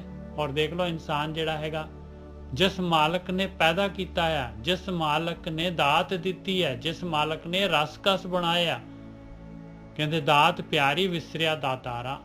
ਬਸ ਕਹਿੰਦੇ ਮਾਲਕ ਕਹਿੰਦੇ ਆਹ ਚੀਜ਼ ਦੇ ਦੇ, ਤੂੰ ਪਾਸੇ ਹੋ ਜਾ, ਬਸ ਦਾਤ ਦੇ ਦੇ, ਸਾਨੂੰ ਤਾਂ ਆਹ ਚੀਜ਼ਾਂ ਚਾਹੀਦੀਆਂ, ਮਾਇਆ ਚਾਹੀਦੀ ਹੈ, ਤੇ ਸੰਸਾਰ ਆਕਾਰ ਚਾਹੀਦੇ ਆ। ਜਿਹਨੇ ਕੀਏ ਤਿਸੇ ਨਾ ਜਾਣਨੀ, ਕਹਿੰਦੇ ਉਹਨੂੰ ਨਹੀਂ ਜਾਣਦਾ ਭਾਈ ਜਿਹਨੇ ਦਿੱਤੇ ਆ, ਜਿਹਨੇ ਪੈਦਾ ਕੀਤੇ ਆ। ਚਿਤਵੇਂ ਅਨੇਕ ਉਪਾਏ, ਹੋਰ ਦੇ ਹੋਰ ਅਨੇਕਾਂ ਹੀ ਤਰੀਕੇ ਸੋਚਦਾ ਹੈ ਵੀ ਮਾਇਆ ਕਿਸ ਤਰ੍ਹਾਂ ਜਿਹੜੀ ਹੈਗੀ ਹੋਰ ਵੱਧ ਤੋਂ ਵੱਧ ਜਿਹੜੇ ਹੈਗੇ ਇਹਨੂੰ ਵਧਾ ਸਕਾਂ ਮੈਂ। ਆਦ ਵਿਆਦ ਉਪਾਦ ਰਸ ਕਬੂ ਨਾ ਟੂਟੈ ਤਾਪ। ਕਹਿੰਦੇ ਆ ਤਿੰਨ ਤਾਪ ਜਿਹੜੇ ਤੀਨੇ ਤਾਪ ਇਹ ਜਿਹੜੇ ਹੈਗੇ ਇਹ ਕਹਿੰਦੇ ਆਦਿ ਵਿਆਦੀ ਉਪਾਦੀ, ਕਹਿੰਦੇ ਕਦੀ ਵੀ ਇਹ ਰਸ ਜਿਹੜੇ ਜਾਂਦੇ ਹੀ ਨਹੀਂ ਆ ਤਿੰਨਾਂ ਤਾਪ ਦੇ ਰਸ।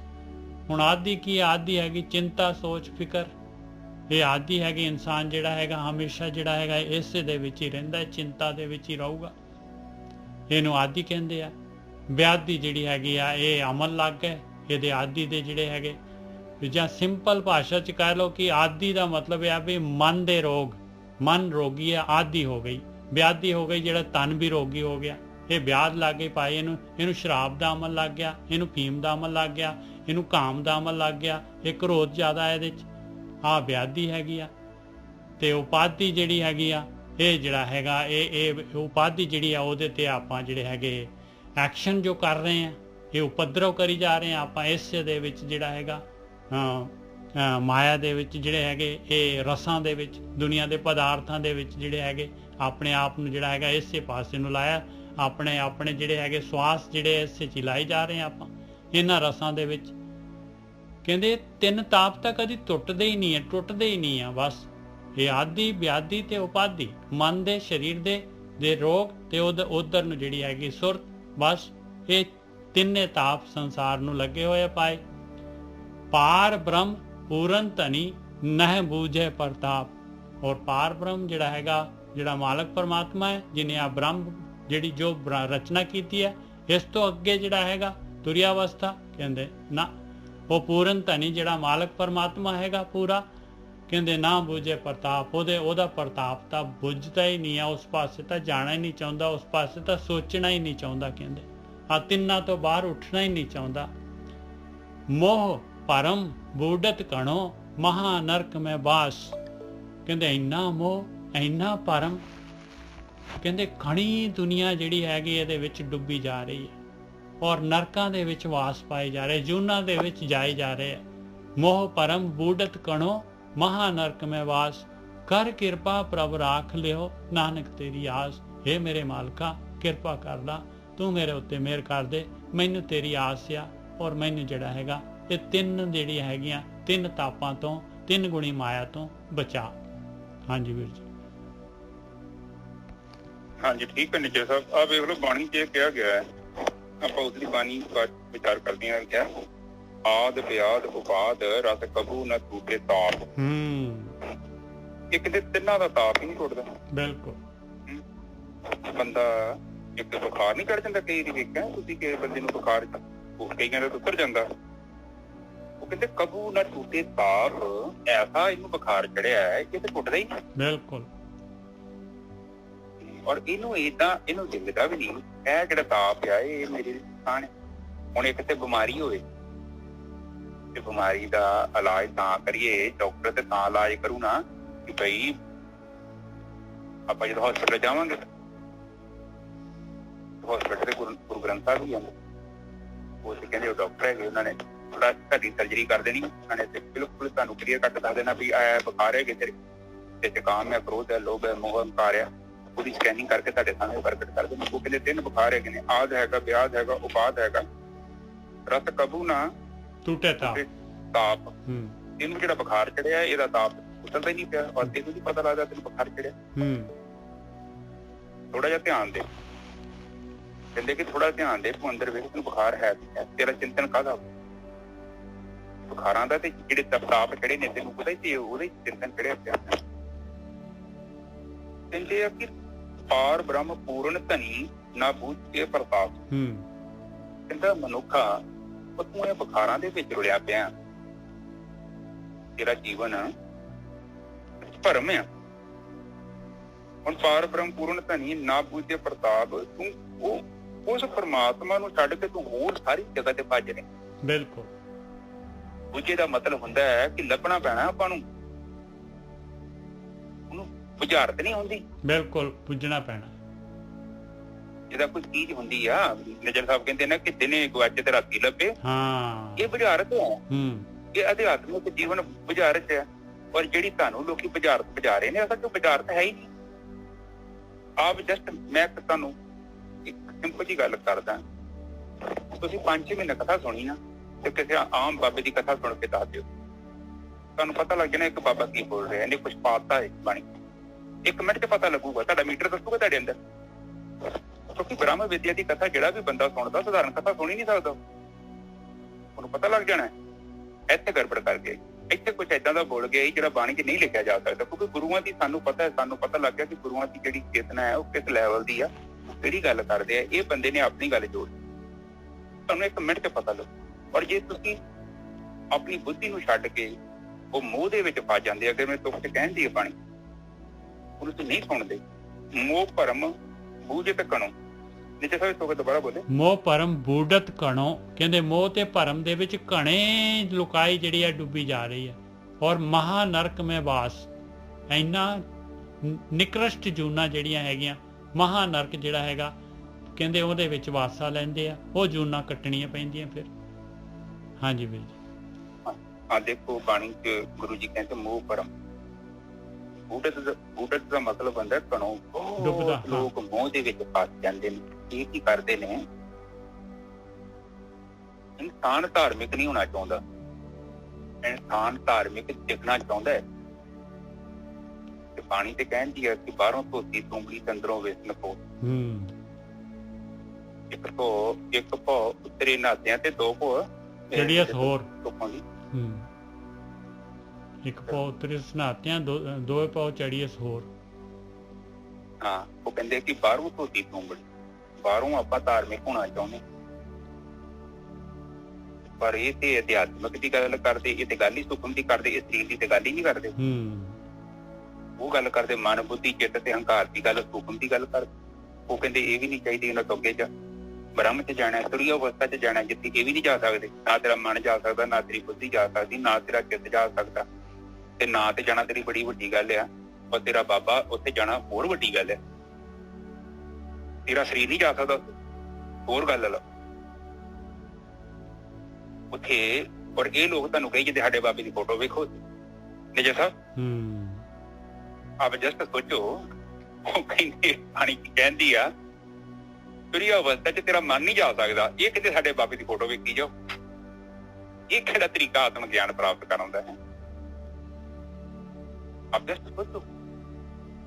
ਇਹਦੇ 'ਚ ਮੈਂ ਤੁਹਾਨੂੰ ਕੋਈ ਗਲਤ ਥੋੜੀ ਗਾਈਡ ਕਰਨਾ। ਭਰਮ ਕਿੱਥੋਂ ਦੂਰ ਹੋਊਗਾ? ਭਰਮ ਤੇ ਬਾਣੀ ਕਹਿੰਦੀ ਹੈ ਜਿੱਥੇ ਤੁਹਾਡਾ ਮਨ ਨਹੀਂ ਜਾ ਸਕਦਾ, ਤੁਹਾਡੀ ਬੁੱਧੀ ਨਹੀਂ ਜਾ ਸਕਦੀ, ਤੁਹਾਡਾ ਚਿੱਤ ਨਹੀਂ ਜਾ ਸਕਦਾ, ਔਰ ਤੁਹਾਡਾ ਸਰੀਰ ਨਹੀਂ ਜਾ ਸਕਦਾ, ਤੁਹਾਡਾ ਨਾਂ ਨਹੀਂ ਜਾ ਸਕਦਾ, ਤੁਹਾਡਾ ਕੁਛ ਵੀ ਨਹੀਂ ਜਾ ਸਕਦਾ, ਉਸ ਤੁਰੀ ਅਵਸਥਾ ਦੇ ਵਿੱਚ ਉੱਥੇ ਕਹਿੰਦੇ ਬਾਬਾ ਜੀ ਤੁਹਾਨੂੰ ਉੱਥੇ ਜਾ ਕੇ ਬਾਬਾ ਵੇਖੋ। ਸਾਡਾ ਇਹ ਕਿਹੜਾ ਗਿਆਨ ਹੈ? ਇਹ ਕਿਹੜੇ ਗ੍ਰੰਥ 'ਚ ਲਿਖਿਆ ਹੈ? ਜਿੰਨੇ ਤੁਹਾਨੂੰ ਨਾਮ ਦਿੱਤਾ ਉਸ ਬਾਬੇ ਦੀ ਫੋਟੋ ਲਿਆਓ ਆਪਣੀ ਅੱਖਾਂ ਦੇ ਕੱਢ। ਔਰ ਇਹਦੇ ਬਾਵਜੂਦ ਜਾਂ ਬਾਣੀ ਨੂੰ ਛੱਡ ਕੇ ਜੇ ਆਪਾਂ ਉਹਨਾਂ ਦੀਆਂ ਗੱਪਾਂ ਸੁਣਦੇ ਹਾਂ ਉਹਨਾਂ ਲੋਕਾਂ ਦੀ, ਚਾਹੇ ਕੋਈ ਵੀ ਹੈ, ਕੀ ਸੱਚੀ ਅਸੀਂ ਉਹ ਭਰਮ ਤੋਂ ਮੁਕਤ ਹੋਵਾਂਗੇ? ਪਤਾ ਕੀ ਹੈ, ਇਨਸਾਨ, ਮੈਂ ਵੇਖਣਾ ਹੈ, ਇਨਸਾਨ ਨੂੰ ਇੱਕ ਪਿੰਜਰੇ 'ਚ ਕੈਦ ਕਰਤਾ ਹੈ, ਪਰ ਇੱਕ ਸੋਨੇ ਦਾ ਪਿੰਜਰਾ ਜੀ, ਇੱਕ ਖੂਬਸੂਰਤ ਪਿੰਜਰਾ, ਹੱਥ ਦੀਆਂ ਕੜੀਆਂ। ਨਿਜਾ ਸਾਹਿਬ ਜਦੋਂ ਸੋਨੇ ਦੀਆਂ ਕੜੀਆਂ ਲਾ ਦੋਗੇ ਨਾ ਮੈਨੂੰ, ਮੇਰੇ ਗੱਲ 'ਚ ਚੈਨ ਪਾ ਦੋਗੇ, ਮੈਂ ਚਾਹ ਹੀ ਪਾਈ ਫਿਰਦੀ। ਬਿਲਕੁਲ ਸੋਨੇ ਦੀ ਹੈ, ਪਰ ਮੈਂ ਨਹੀਂ ਕਹਿੰਦਾ ਕਿ ਮੈਂ ਗੁਲਾਮ ਹਾਂ। ਮੈਨੂੰ ਇਹ ਗੁਲਾਮੀ ਤੋਂ ਮੁਕਤੀ ਕਿੱਥੋਂ ਮਿਲਣੀ ਹੈ? ਗੁਲਾਮੀ ਤੋਂ ਮੁਕਤੀ ਉਹਨਾਂ ਚਿਰ ਤੱਕ ਨਹੀਂ ਮਿਲ ਸਕਦੀ ਜਦ ਤੱਕ ਆਪਾਂ ਭਰਮ ਨੂੰ ਨਹੀਂ ਖਤਮ ਕਰਦੇ। ਭਰਮ ਦਾ ਮਤਲਬ ਬਾਣੀ ਕਹਿੰਦੀ ਦਵੈਸ਼, ਜਿਹੜਾ ਦੂਰਾ ਭਾਵ ਹੈ, ਜਿਹੜਾ ਦਵੈਸ਼ ਨਹੀਂ ਸੱਚੇ, ਇੱਕ ਦੋ ਨੇ, ਇੱਕ ਬ੍ਰਹਮ ਆ ਤੇ ਇੱਕ ਆ ਜਿਹੜਾ ਇੱਕ ਸਰਗੁਣ ਹੈ ਤੇ ਨਿਰਗੁਣ ਹੈ। ਸਰਗੁਣ ਦੇ ਵਿੱਚ ਜਿਹੜਾ ਮਾਇਆ ਹੈ, ਔਰ ਮਾਇਆ ਬੜੇ ਰੂਪਾਂ 'ਚ ਆ ਜਾਂਦੀ ਹੈ। ਮਾਇਆ ਨੇ ਨਕਲੀ ਧਰਮ ਵੀ ਤਿਆਰ ਕੀਤੇ ਹੋਏ ਔਰ ਬੰਦੇ ਨੂੰ ਭਰਮਾਉਂਦੀ ਹੈ। ਜਿੱਥੇ ਭੀੜ ਹੈਗੀ ਉੱਥੇ ਮਾਇਆ ਜੇ, ਸਮਝ ਲਓ। ਬਹੁਤ ਜ਼ਿਆਦਾ ਚਾਂਸ, ਕੋਸ਼ਿਸ਼ ਕਰੋ ਉਸ ਭੀੜ ਦਾ ਹਿੱਸਾ ਨਾ ਬਣੋ, ਕਿਉਂਕਿ ਉਹ ਭੇਡਾਂ ਨੇ ਜਿੱਥੇ ਜਾਣਾ ਹੈ ਨਾ। ਮੈਂ ਨਾ ਪਾਕਿਸਤਾਨ ਦੀ ਨਿਜਾ ਸਾਹਿਬ ਵੀਡੀਓ ਵੇਖੀ ਸੀ, ਹਾਂਜੀ, 40-50 ਭੇਡਾਂ, ਤੇ ਉਹ ਨਿਜਾ ਸਾਹਿਬ ਭੇਡ ਚਾਲ ਸੁਣੀ ਪਰ ਮੈਂ ਅੱਖੀ ਵੇਖੀ, ਮੇਰੇ ਕੋਲ ਨਾ ਵੀਡੀਓ ਆਈ ਤੇ ਉਹ ਨਿਜਾ ਸਾਹਿਬ ਉਹਨਾਂ ਕੀ ਕੀਤਾ, ਮਾਲਕ ਨੇ ਕੀਤਾ ਕਿ ਅਗਲੀ ਭੇਡ ਨੂੰ ਅੱਗੇ ਲਾਇਆ ਤੇ ਬੜੀ ਵੱਡੀ ਕੰਧ ਸੀ ਇੱਕ, ਤੇ ਉਹਦੇ ਦੁਆਲੇ ਘੁੰਮੀ ਜਾਂਦੀਆਂ ਨਿਜਾ ਸਾਹਿਬ ਸਾਰੀਆਂ ਭੇਡ ਚਾਲ, ਮਤਲਬ ਇੱਕ ਲੰਬੀ ਕੰਧ ਸੀ, ਮਤਲਬ 200-250 ਫੁੱਟ 300 ਫੁੱਟ ਤੇ 40-50 ਭੇਡਾਂ ਲੈਣ ਬਣਾਈ ਤੇ ਵੱਡੀ ਭੇਡ ਦੇ ਮਗਰ ਮਗਰੀਆਂ ਜਾ ਸਾਰੀਆਂ, ਕਿਉਂਕਿ ਮਗਰਲੀਆਂ ਸੋਚਦੀਆਂ ਹੀ ਨਹੀਂ ਕਿ ਅਗਲੀ ਭੇਡ ਗਲਤ ਤੇ ਨਹੀਂ ਤੁਰੀ ਜਾਂਦੀ। ਉਹ ਕਹਿੰਦੀ ਇਹ ਤੁਰੀ ਜਾਂਦੀ ਚਲ ਅਸੀਂ ਵੀ ਸਹੀ ਪਹੁੰਚ ਜਾਵਾਂਗੇ, ਪਹੁੰਚਾ ਕਿੱਥੇ? ਉਹ ਕੰਧ ਦੇ ਦੁਆਲੇ ਘੁੰਮੀ ਜਾਣ। ਉੱਥੇ 15 ਮਿੰਟ ਦੀ ਉਹਨੇ ਵੀਡੀਓ ਬਣਾਈ, ਮੇਰੇ ਹਿਸਾਬ ਨਾਲ ਜੇ ਨਾ ਹਟਾਓਗੇ ਤਾਂ ਉਹਨਾਂ ਹਟਣਾ ਹੀ ਨਹੀਂ। ਇਨਸਾਨ ਵੀ ਤੇ ਭੇਡ ਹੀ ਆ ਮੇਰੇ ਹਿਸਾਬ ਨਾਲ, ਭੇਡ ਸਗੋਂ ਸਿਆਣੀ ਆ, ਉਹਨੂੰ ਕੋਈ ਰੋਕ ਦੇਵੇ ਤੇ ਰੁਕ ਜਾਂਦੀ ਆ, ਪਰ ਬੰਦਾ ਨਹੀਂ ਰੁਕਦਾ। ਉਹ ਤੋਤੇ ਦੀ ਗੱਲ ਹੈ ਜੀ, ਵੀ ਤੁਹਾਨੂੰ ਯਾਦ ਹੋਣੀ, ਉਹ ਤੋਤੇ ਚੋਂ ਮਾਲਕ ਨੂੰ ਉਹਨੇ ਬਾਹਰ ਕੱਢਤਾ, ਉਹਨੇ ਯਾਤਰੂ ਨੇ। ਕਾਫੀ ਲੋਕਾਂ ਨੇ ਇਹ ਕਹਾਣੀ ਵਰਤੀ ਹੈ, ਜਿੰਨੇ ਵੀ ਬਣਾਈ ਬੜੀ ਜ਼ਬਰਦਸਤ ਬਣਾਈ ਆ। ਫਿਰ ਜਿਹਨੇ ਵੇਖਿਆ ਉਹ ਤੋਤਾ ਪਿੰਜਰੇ 'ਚ ਵੜ ਗਿਆ, ਉਲਟਾ ਜੋ ਪਿੰਜਰੇ 'ਚ ਤੋਤੇ ਨੂੰ ਬਾਹਰ ਕੱਢਣ ਲੱਗਾ ਤੇ ਉਹ ਤੋਤੇ ਨੇ ਉਹਦੀਆਂ ਉਂਗਲਾਂ ਤੇ ਚੂੰਡੀਆਂ ਮਾਰੀਆਂ, ਦੰਦੀਆਂ ਮਾਰੀਆਂ ਕਿ ਤੂੰ ਮੈਨੂੰ ਪਿੰਜਰੇ 'ਚ ਬਾਹਰ ਕੱਢਦਾ ਪਿਆ। ਉਹ ਕਹਿੰਦਾ ਮੈਂ ਤੇ ਤੈਨੂੰ ਤਾਂ ਕੱਢਣ ਆਇਆ, ਤੇਰੀ ਆਵਾਜ਼ 'ਚ ਦਰਦ ਬੜਾ ਸੀ, ਤੂੰ ਕਹਿੰਦਾ ਸੀ ਸਵਤੰਤਰਤਾ, ਮੈਨੂੰ ਮੁਕਤ ਕਰੋ, ਮੈਂ ਗੁਲਾਮ ਹਾਂ, ਮੇਰੇ ਦੁੱਖ ਨੂੰ ਸੁਣੋ ਯਾਰ, ਮੈਨੂੰ ਆਜ਼ਾਦ ਕਰੋ। ਹੁਣ ਜੇ ਤੈਨੂੰ ਮੈਂ ਆਜ਼ਾਦ ਕਰਨ ਆਇਆ ਤੂੰ ਬਾਹਰ ਨੂੰ ਜਾਣ ਨੂੰ ਤਿਆਰ ਨਹੀਂ। ਫਿਰ ਉਹ ਜਦੋਂ ਹੁਣ ਸਵੇਰੇ ਉੱਠ ਕੇ ਗਿਆ ਤੇ ਉਹ ਮੈਨੇਜਰ ਕਹਿੰਦਾ ਕਿ ਜਨਾਬ ਕੀ ਗੱਲ ਹੋਈ? ਕਹਿੰਦਾ ਮੈਂ ਇੱਕ ਤੋਤੇ ਨੂੰ ਯਾਦ ਕੀਤਾ ਸੀ ਰਾਤ ਨੂੰ, ਤੇ ਫਿਰ ਪਿੰਜਰੇ 'ਚ ਵੜ ਗਿਆ। ਮਾਲਕ ਕਹਿੰਦਾ ਜਨਾਬ ਤੁਸੀਂ ਨਹੀਂ, ਕਈ ਬੰਦੇ ਧੋਖਾ ਖਾ ਗਏ ਨੇ। ਇਹ ਜਿਹੜਾ ਤੋਤਾ ਹੈ ਨਾ, ਇਨਸਾਨ ਰੂਪੀ ਤੋਤਾ, ਇਹ ਕਹਿੰਦਾ ਬਸ ਬੋਲਣਾ ਜਾਣਦਾ ਕਿ ਮੈਨੂੰ ਆਤਮ ਗਿਆਨ ਚਾਹੀਦਾ, ਮੈਨੂੰ ਮੁਕਤੀ ਚਾਹੀਦੀ। ਅਸਲ ਦੇ ਵਿੱਚ ਇਹ ਜਾਣਾ ਨਹੀਂ ਚਾਹੁੰਦਾ ਪਿੰਜਰੇ ਤੋਂ ਬਾਹਰ। ਬਿਲਕੁਲ, ਇਹਨੇ ਸਿੱਖ ਲਿਆ ਰਸ ਨਹੀਂ ਛੱਡਣਾ ਚਾਹੁੰਦਾ ਭਾਈ। ਹਾਂ, ਇਹ ਕਹਿੰਦਾ ਕੁਦਰਤ ਕਹਿੰਦਾ ਬੜੀ ਜ਼ਬਰਦਸਤੀ ਕਿ ਇਹਨੂੰ ਪਿੰਜਰੇ 'ਚ ਰੱਖਿਆ। ਕਹਿੰਦਾ ਮੈਂ ਤੇ ਆਪ ਕਈ ਵਾਰੀ ਦਾ ਬੂਹਾ ਖੋਲਿਆ, ਕਹਿੰਦਾ ਉੱਠਦਾ ਫਿਰ ਵਾਪਸ ਆ ਜਾਂਦਾ। ਮੈਂ ਤਾਂ ਖੁਦ ਚਾਹੁੰਦਾ ਕਿ ਇਹਨੂੰ ਮੁਕਤ ਕਰਦਾ। ਰੱਬ ਵੀ ਕਹਿੰਦਾ ਕਿ ਜੀਵ ਤੋਂ ਉੱਠ ਜਾ, ਨਿਕਲ ਜਾ ਇੱਥੋਂ, ਪਰ ਜੀਵ ਕਹਿੰਦਾ ਕਿ ਮੈਂ ਹਾਂ ਨਾ ਜਾਂ ਕਿ ਮੈਂ ਠੇਕਾ ਲੈ ਛੱਡਿਆ ਪਿੰਜਰੇ 'ਚ, ਮੈਂ ਬਾਹਰ ਹੀ ਨਹੀਂ ਹੋਣਾ। ਉਹ ਕਹਿੰਦੇ ਭਰਮ ਹੈਗਾ ਹੀ, ਇਹ ਨਕਲੀ ਹੋਈ ਪਿੰਜਰਾ ਸੋਨੇ ਦਾ ਦਿਖਦਾ ਹੀ, ਪਰ ਤੈਨੂੰ ਗੁਲਾਮੀ 'ਚ ਰੱਖਿਆ। ਤੇਰੇ ਗੱਲ ਚੇਨ ਪਾਈ ਹੂੰ, ਚਾਹੇ ਕਿਸੇ ਵੀ ਧਰਮ ਦੀ ਪਈ ਉਹ ਚੇਨ ਆ, ਗੁਲਾਮ ਕੀਤਾ ਤੈਨੂੰ, ਸੂਖਮ ਗੁਲਾਮ ਕੀਤਾ। ਉਹ ਕਹਿੰਦੇ ਨਹੀਂ ਜੀ ਬੜੀ ਖੂਬਸੂਰਤੀ ਹੈ, ਸੋਨੇ ਦੀ ਚੇਨ ਵਿੱਚ ਹੀਰੇ ਲੱਗੇ ਹੋਏ ਨੇ। ਚਲੋ ਹਾਂਜੀ ਅੱਗੇ ਚਲੀ। ਮੋਹ ਪਰਮ ਬੂੜਤ ਕਣੋ ਮਹਾ ਨਰਕ ਮੈਂ ਵਾਸ, ਕਰ ਕਿਰਪਾ ਪ੍ਰਭ ਰਾਖ ਲਿਓ ਨਾਨਕ ਤੇਰੀ ਆਸ। ਵੇ ਮਾਲਕਾ ਕਿਰਪਾ ਕਰ, ਮੈਨੂੰ ਬਚਾ ਲਾ, ਇਸ ਚੋਂ ਮੈਨੂੰ ਕੱਢ ਲਾ, ਮੈਨੂੰ ਤੇਰੀ ਹੈਲਪ ਚਾਹੀਦੀ ਆ। ਤੇਰੀ ਹੈਲਪ ਤੋਂ ਬਗੈਰ ਜਿਹੜਾ ਹੈਗਾ ਨਹੀਂ ਨਿਕਲ ਸਕਦਾ ਮੈਂ। ਹਾਂਜੀ ਵੀਰ ਜੀ, ਬਿਲਕੁਲ ਠੀਕ ਹੈ। ਬਿਲਕੁਲ ਬੜੀ ਗੱਲ ਕਰਕੇ ਲਾਸਟ ਤੇ ਕਹਿੰਦੇ ਮੋਹ ਭਰਮ ਬੂੜਤ ਕਣਾ ਮਹਾ ਨਰਕ ਮੈਂ ਵਾਸ। ਕਿ ਮੇਰੇ ਪਿਤਾ, ਇਹ ਜਿਹੜਾ ਮੋਹ ਆ, ਅਗਿਆਨ ਦਾ ਮੋਹ, ਜਿਹੜੀ ਮੇਰੀਆਂ ਅੱਖਾਂ ਤੇ ਖੋਪੇ ਲੱਗੇ ਨੇ, ਜਾਂ ਦੂਜਿਆਂ ਦੀ ਵੀ, ਦੂਜੇ ਦੀ ਨਹੀਂ ਗੱਲ ਕਰਨੀ, ਆਪਾਂ ਆਪਣੀ ਗੱਲ ਕਰਨੀ ਆ, ਲੋਕਾਂ ਦੀ ਨਾ ਗੱਲ ਕਰਿਆ ਕਰੋ। ਤੇ ਐਵੇਂ ਨਾ ਲੋਕਾਂ ਦੀ ਤਾਂ ਗੱਲ ਹੀ ਨਹੀਂ ਕਰਨੀ ਕਦੇ ਜ਼ਿੰਦਗੀ 'ਚ। ਉਹ ਤਾਂ ਫਿਰ ਆਪਾਂ ਫਸ ਜਾਾਂਗੇ ਲੋਕਾਂ ਦੀ ਗੱਲ ਕੀਤੀ ਤੇ। ਮਾਲਕ ਕਹਿੰਦਾ ਮੇਰੇ ਬਣਾਏ ਹੋਏ ਆ, ਮੇਰੀ ਖੇਡ ਚੱਲ ਰਹੀ ਆ, ਨੈਗੇਟਿਵਿਟੀ ਪੋਜ਼ਿਟਿਵਿਟੀ, ਤੂੰ ਕਮੈਂਟ ਕਰਨ ਵਾਲਾ ਕੌਣ ਆ? ਹਾਂ, ਤੁਸੀਂ ਕਿਤੇ ਲੋਕਾਂ ਦੀ ਗੱਲ ਨਾ ਕਰ ਲਿਓ, ਕਿਤੇ ਮੇਰੀ ਭੈਣ ਦੁਖੀ, ਮੇਰਾ ਭਰਾ ਦੁਖੀ, ਤੁਸੀਂ ਆਪਣੀ ਗੱਲ ਕਰੋ। ਜਾਂ ਅੱਜ ਜਦੋਂ ਬਹਿੰਦੇ ਜੋ, ਉਹ ਕਹਿੰਦੇ ਆ ਤੂੰ ਪਹਿਲਾਂ ਆਪਣੀ ਸੀਟ ਬੈਲਟ ਲਾ, ਇਹਦੀ ਟੈਨਸ਼ਨ ਬਾਅਦ ਚ ਲੈ ਲਈ। ਇਹ ਬਾਣੀ ਵੀ ਆਪਾਂ ਨੂੰ ਸਮਝਾਉਂਦੀ ਆ, ਤੂੰ ਆਪਣੇ ਬਾਰੇ ਵਿਚਾਰ ਕਰ, ਤੇਰਾ ਭਰਮ ਦੂਰ ਹੋ ਗਿਆ, ਫਿਰ ਦੂਜੇ ਤਾਂ ਆਪਣੇ ਆਪ ਹੀ ਹੋ ਜਾਣਾ ਜਦੋਂ ਤੇਰਾ ਦੂਰ ਹੋ ਗਿਆ। ਪਰ ਜੇ ਤੂੰ ਲੋਕਾਂ ਦਾ ਭਰਮ ਦੂਰ ਕਰਨਾ ਚਾਹਵੇਂਗਾ, ਤੈਨੂੰ ਗਿਆਨ ਕੋਈ ਪ੍ਰਾਪਤ ਨਹੀਂ ਹੋਇਆ, ਤੂੰ ਲੋਕਾਂ ਨੂੰ ਉੱਥੇ ਲੈ ਗਿਆ, ਤੂੰ ਤੇ ਡੁੱਬਣਾ ਹੀ ਡੁੱਬਣਾ, ਤੂੰ ਭੇਡਾਂ ਨੂੰ ਕਈਆਂ ਨੂੰ ਹੋਰ ਡੁੱਬ ਜਾਣਾ, ਉਹਦੀ ਸਜ਼ਾ ਵੀ ਤੈਨੂੰ ਮਿਲਣੀ। ਇਹ ਗੱਲ ਯਾਦ ਰੱਖਿਓ, ਇੱਕ ਬੰਦਾ ਕੋਈ ਬ੍ਰਹਮ ਗਿਆਨੀ ਨਹੀਂ ਆ ਤੇ ਆਪਾਂ ਝੂਠਾ ਪ੍ਰਚਾਰ ਕਰਨੇ ਨਾ ਉਹਦਾ, ਨਿਜਰ ਸਾਹਿਬ, ਬਿਲਕੁਲ ਸਹੀ ਗੱਲ, ਇਹਦੀ ਵੀ ਸਜ਼ਾ ਜੇ। ਹਾਂ ਬਿਲਕੁਲ, ਤੁਸੀਂ ਕਿਤੇ ਪ੍ਰਚਾਰ ਕਰਕੇ ਇੱਧਰ ਉੱਧਰ ਲੈ ਤੇ ਜਾਂਦੇ ਜੋ ਨਾ, ਜੇ ਕੋਈ ਗਲਤ ਜਗ੍ਹਾ ਕਿਸੇ ਬੰਦੇ ਨੂੰ ਲੈ ਗਏ ਜੋ, ਉੱਥੇ ਉਹ ਦਮ ਨਹੀਂ ਹੈਗਾ ਤੇ ਉਹ ਬੰਦਾ ਫਸ ਗਿਆ ਟ੍ਰੈਪ ਚ, ਉਹਦੀ ਬਹੁਤ ਸਜ਼ਾ ਮਿਲਣੀ ਆ ਬੰਦੇ ਨੂੰ। ਉਹ ਤਾਂ ਗੁਰਕੀ ਸਾਹਿਬ ਮੌਤ ਨਾਲੋਂ ਜ਼ਿਆਦਾ ਵੱਧ ਸਜ਼ਾ ਹੈਗੀ ਕਿਸੇ ਨੂੰ ਮਾਰ ਦੇਣਾ। ਜਿਹੜਾ ਹੈਗਾ ਇੱਕ ਹੱਤਿਆ ਕੀਤੀ ਆ, ਇਹਨੇ ਪਤਾ ਨਹੀਂ ਜਿਹੜਾ ਹੈਗਾ ਉਹਨੇ ਤਾਂ ਵਿਚਾਰੇ ਨੇ ਕਿੰਨੇ ਜਨਮਾਂ ਤੱਕ ਜਿਹੜਾ ਹੈਗਾ ਹੁਣ ਜੂਨਾ ਭੁਗਤਣੀਆਂ ਉਹਨੇ।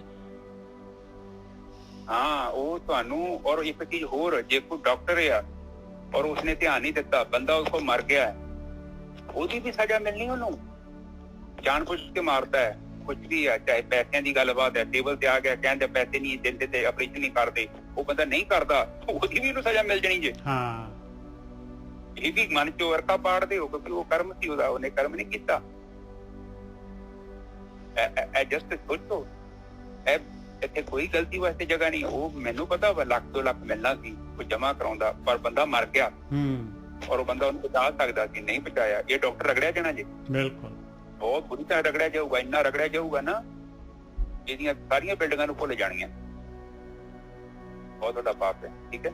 ਪਰ ਕਿਸੇ ਨੂੰ ਲੈ ਕੇ ਨਹੀਂ ਜਾਣਾ, ਕਿਸੇ ਜਗ੍ਹਾ ਤੇ ਨਹੀਂ ਲੈ ਕੇ ਜਾਣਾ। ਉਸ ਤੋਂ ਪਹਿਲਾਂ ਬਾਣੀ ਚ ਕਹਿੰਦੀ ਹੈ, ਪਹਿਲਾਂ ਤੂੰ ਆਪਣਾ ਰਸਤਾ ਲੱਭ ਲੈ, ਤੂੰ ਆਪਣਾ ਭਰਮ ਦੂਰ ਕਰ ਲੈ, ਜਿੱਥੇ ਤੇਰਾ ਕੋਈ ਸਵਰਗ ਤੈਨੂੰ ਚੰਗੀ ਚੀਜ਼ ਪ੍ਰਾਪਤ ਹੋ ਗਈ ਹੈ, ਤੇਰਾ ਆਪਣਾ ਅਨੁਭਵ ਆ ਗਿਆ, ਤੇਰਾ ਜੀਵਨ ਉੱਚਾ ਹੋ ਰਿਹਾ, ਫਿਰ ਕਿਸ ਨੂੰ ਦੱਸ ਦੀ। ਪਰ ਜੇ ਤੁਸੀਂ ਕਿਸੇ ਨੂੰ ਗਲਤ ਬੰਦੇ ਨੂੰ ਉੱਥੇ ਟਰੈਪ ਚ ਫਸਾਤਾ ਹੀ, ਇਹ ਜਿਹੜਾ ਧਾਰਮਿਕ ਅੱਜ ਕੱਲ੍ਹ ਚੱਲਣ ਦਿਆ ਸਿਸਟਮ, ਇਹਦਾ ਜ਼ਿੰਮੇਵਾਰ ਤੂੰ ਹੈ ਸੱਜਣਾ। ਤੂੰ ਜਿੰਨੇ ਵੀ ਬੰਦੇ ਖੜੇ ਨਾ, ਉਹ ਸਮਝ ਲਾ ਕਿ ਉਹਨਾਂ ਬੰਦਿਆਂ ਨੂੰ ਗਲਤ ਰਾਹ ਤੇ ਪਾਉਣ ਵਾਲਾ ਤੂੰ ਆ। ਪਰ ਇਹਦੇ ਵਿੱਚ ਤੈਨੂੰ ਸਜ਼ਾ ਜ਼ਰੂਰ ਮਿਲੇਗੀ, ਔਰ ਪੱਕਾ ਮਿਲੇਗੀ, ਨਿਜਰ ਸਾਹਿਬ, ਇਹ ਗਰੰਟੀ ਹੈਗੀ।